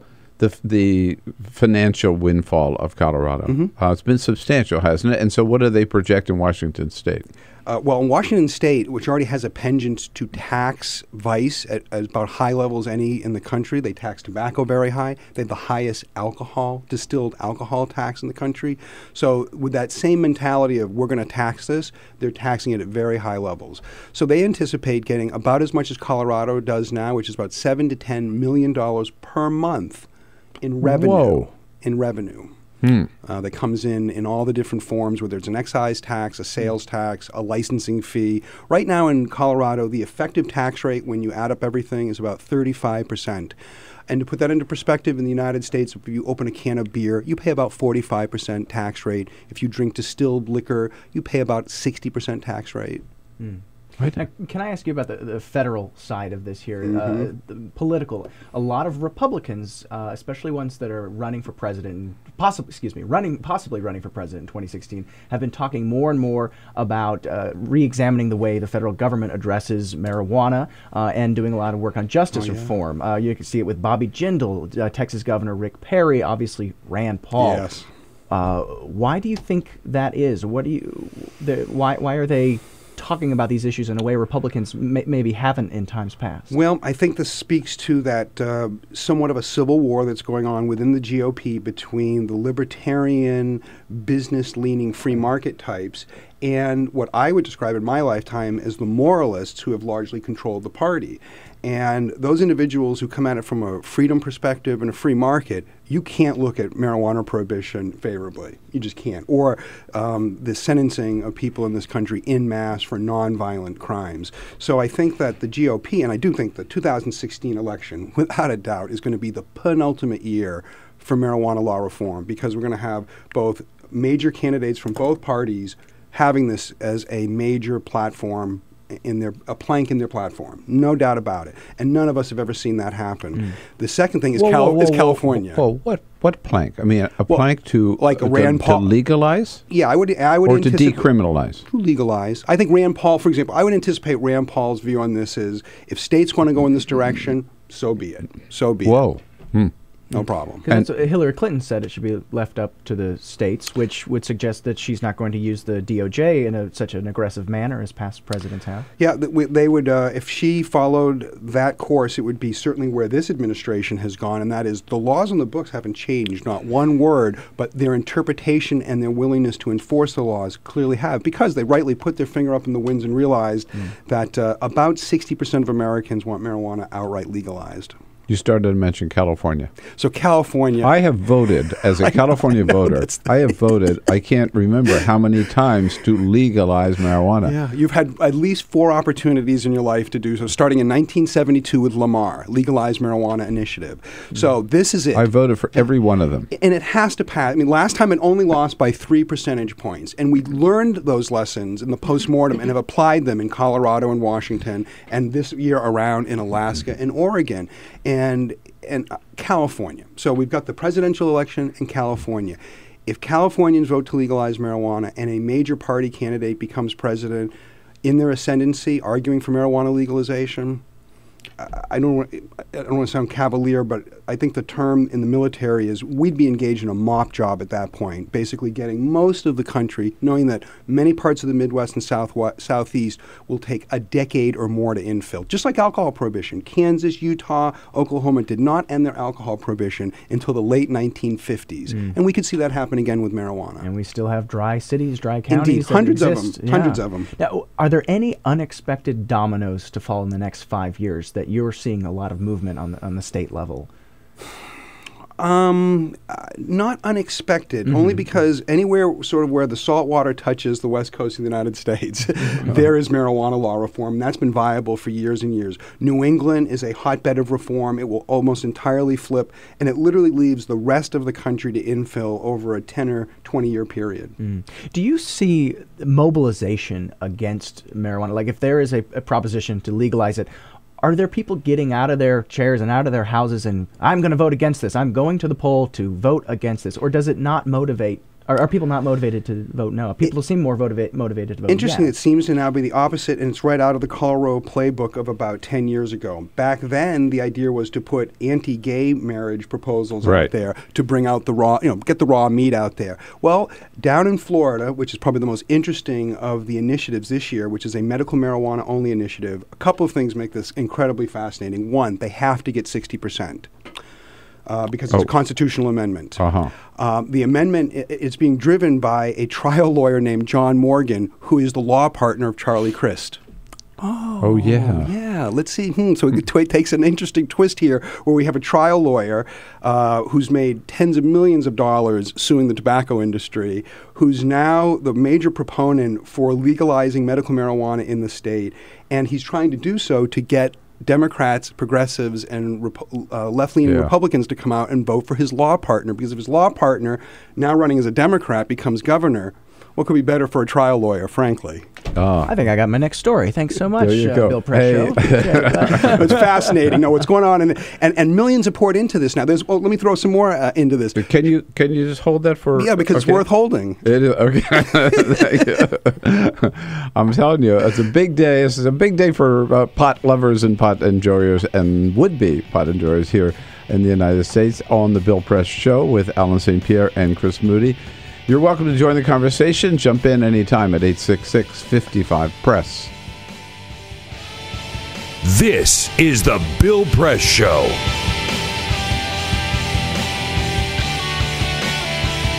This is my computer. This is your computer. Let's go on the internet. Let's go. Click it. Yes. Okay. I cursor in between the R and the E. Pressing down, I want you to just push the period. She's gonna love me all over again. That's it. Jamaica, here you go. Here we go. Good job. Thank you. Thank you. And I did it by myself. Feel smarter. So, I'm kind of new here, but I've noticed a trend. My human does this funny thing where she goes around and gets all my toys, and then she hides them in that basket by the door. But it's always the same basket, and it's always in the same place. And then she acts so surprised when I find them, but, she's putting them in the same basket. Again. It's like, hello, that's where you put it last time. You were the worst at hide and go seek.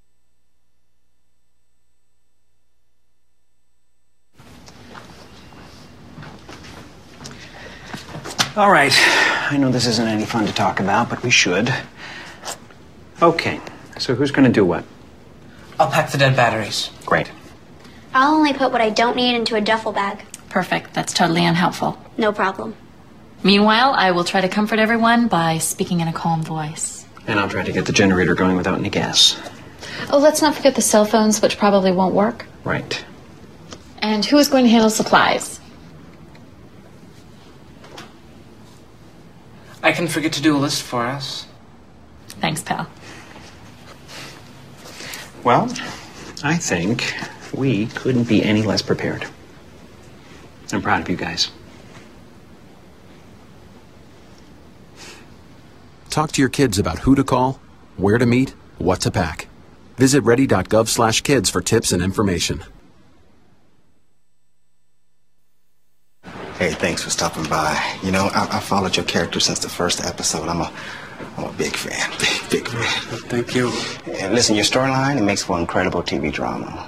Thing is, your drug use is very adult content. Too adult for the kids. So I'm gonna have to block you. Oh, man. Yeah. Well, have a good one. You're a nice lady.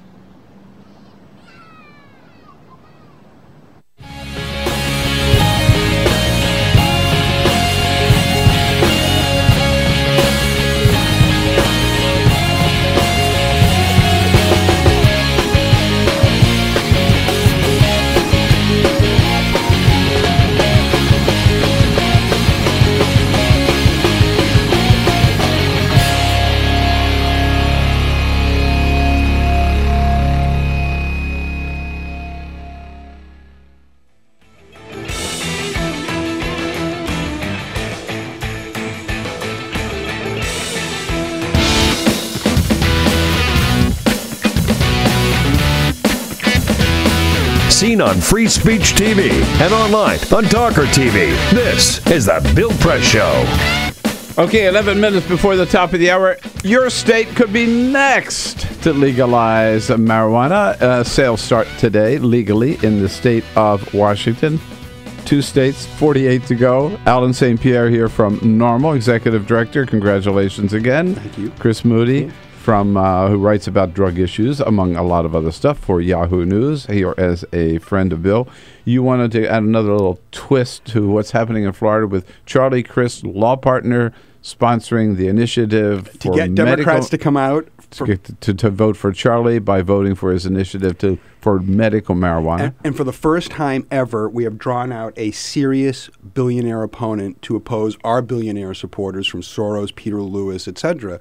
And that is Sheldon Adelson from the MGM mega fortune. What? Yeah. So he came out of nowhere and dropped $3 million. The Venetian Casino in Vegas. Yeah. Sheldon Adelson. And Macau and other. Yeah. And opening here soon in outside of D.C. They own the franchise for that big casino that's about to open. Through what vessel did he pour the money? I don't know if it was a direct check for him or one of his vehicles from Las Vegas, but it was clear. What's his interest? So this is strange because at the same time he is giving lots of money to an Israeli medical research institute that is famous for first discovering and articulating the THC, the tetrahydrocannabinol molecule, and today doing the most advanced research in the world with permission from the government and money from Adelson. So this is strange. He's funding medical research on one end. So he's for it in Israel but against it in Florida. Now, so what's the thing here? I would suggest it's likely he would like to get a license for a casino, which only Indians currently have in Florida. And, South Beach would be a great place for an MGM, I would suspect. So, with someone like Rick Scott as governor, one could imagine this kind of quid pro quo behind the scenes, in my view. This is we've never seen this happen. Usually civil libertarians like NORML, the Drug Policy Alliance, ACLU go in and argue to change the laws because the laws are wrong. What's going on in Florida is hard to understand, but they've got to get to 60%, and we've only seen that happen in the 2 most liberal places in the United States. Massachusetts and D.C. voted in the 60 percentile. And the other states, the other 9 states that have voted for medical marijuana, have never broken the 60 percentile. Whoa. Well, if Sheldon Adelson's against it, I'm for it. Or if he's for it, unless you're in Israel. I have to ask you quickly. Not much time left, but you mentioned D.C. Here in the district, we're not talking legalization, but decriminalization, and yet there is a Republican member of Congress from the Eastern Shore, Fern Harris, right? Andy Harris. Andy Harris, yeah. Who is blocking this? Yeah, so he has introduced a bill which he had just Ocean City so pure. A few days left in the session to stop this law from being implemented. It was just about to be implemented after the D.C. City Council voted for it. So now this is going to be fought between the Senate, and hopefully we think we can knock this out here in the next couple of weeks. But yes, this is a classic example of if you can't stand seeing Congress interfere with D.C.'s local laws, this is a prime example if there ever was one. And again, that they have that power, though. For readers that aren't aware, anytime the District of Columbia passes a law, Congress can come in and say whether they like it or not, and that it should be a law, and they have oversight over this whole city. It's a wild leftover from the day. From the oversight days. Is too mild a word, right? It's sort of veto power. Veto over power. Anything. Correct. Entirely. Yeah. Mm-hmm. Anything. Yeah. Any member of Congress. Yeah. Mm-hmm. Now, of course, the big news yesterday is we dropped 58,000 signatures on the D.C. City Council to legalize marijuana here in D.C. Now, not to have retail sales, just to have no penalty and allow home cultivation. So we've checked Dr. Harris's veto and moved it to, if he doesn't like decrim, how do you like legalization? And we'll pass this too, by the way. This will pass by at least 60% here in the district. Oh, I love it. I love it. Yeah. So it's sort of one-upping it. Yeah. Well, gentlemen, we will let you go enjoy the rest of this day in any way you choose to do so. We know in Washington State how you will choose to enjoy this day. Hey, Chris, thank you so much for being here. Great spending a whole hour with you as a friend of Bill. And Alan, come on back in with another couple of states Absolutely. here. Keep it going. As we turn into the fall, Oregon and Alaska have these votes, Florida. So we've got things to talk about in the fall. All right, we got it. And I'll be back with today's parting shot. This is the Bill Press Show.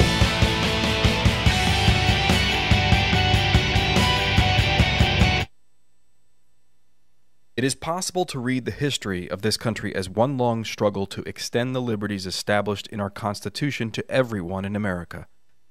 In other words, who, according to our laws and culture, gets to be considered a person? The law creates legal personhood, and movements create law and change culture. So, how have the courts passed laws to shape our culture? That history goes way back before Citizens United. 1819, Dartmouth College versus Woodward, Supreme Court case, turned a corporate charter from a government-granted charter to a contract. This ruling gave corporations standing within the Constitution. 1886, Santa Clara County versus Southern Pacific Railroad. Though the court did not rule on corporate personhood, the decision was subsequently cited as a precedent to hold that a private corporation is entitled to the same 14th Amendment rights of due process and equal protection as human beings. This makes it impossible for us to make laws that treat local businesses any differently than giant multinational corporations, even if their business practices are deemed to be harmful to workers, the environment and communities, or if they have a history of violating the law. Hale versus Henkel, 1906. The court granted corporations the Fourth Amendment search and seizure protection. Dodge versus Ford Motor Company, 1919. The Michigan Supreme Court says the business corporation is organized and carried on primarily for the profit of the stockholders. Stockholder primacy is established. The purpose of the corporation, according to the court, is no longer to serve the public good, as it had been. It is now to maximize profit for shareholders above all else. Pennsylvania Coal Company versus Mahon, 1922. Corporations get the Fifth Amendment takings clause, meaning if you pass a regulation that impacts a corporation's ability to make a profit, that is deemed a taking, and they can sue for the right to future profits lost. This creates a chilling effect, and local and state governments become much more hesitant to pass laws in the public interest for fear that corporations can claim loss of potential profits that cities and states will be on the hook to pay. Buckley versus Vallejo, 1976. The Supreme Court rules that spending money to influence elections is protected under the First Amendment, in effect saying that money is speech. Citizens United versus Federal Election Commission, 2010. Today, the Supreme Court of Chief Justice John Roberts declared that because of the alchemy of its 19th century predecessors in deciding that corporations had all the rights of people, any restrictions on how these corporate beings spend their money on political advertising are unconstitutional. The court's ruling threatens to undermine the integrity of elected institutions across the nation. It's a rejection of the common sense of the American people.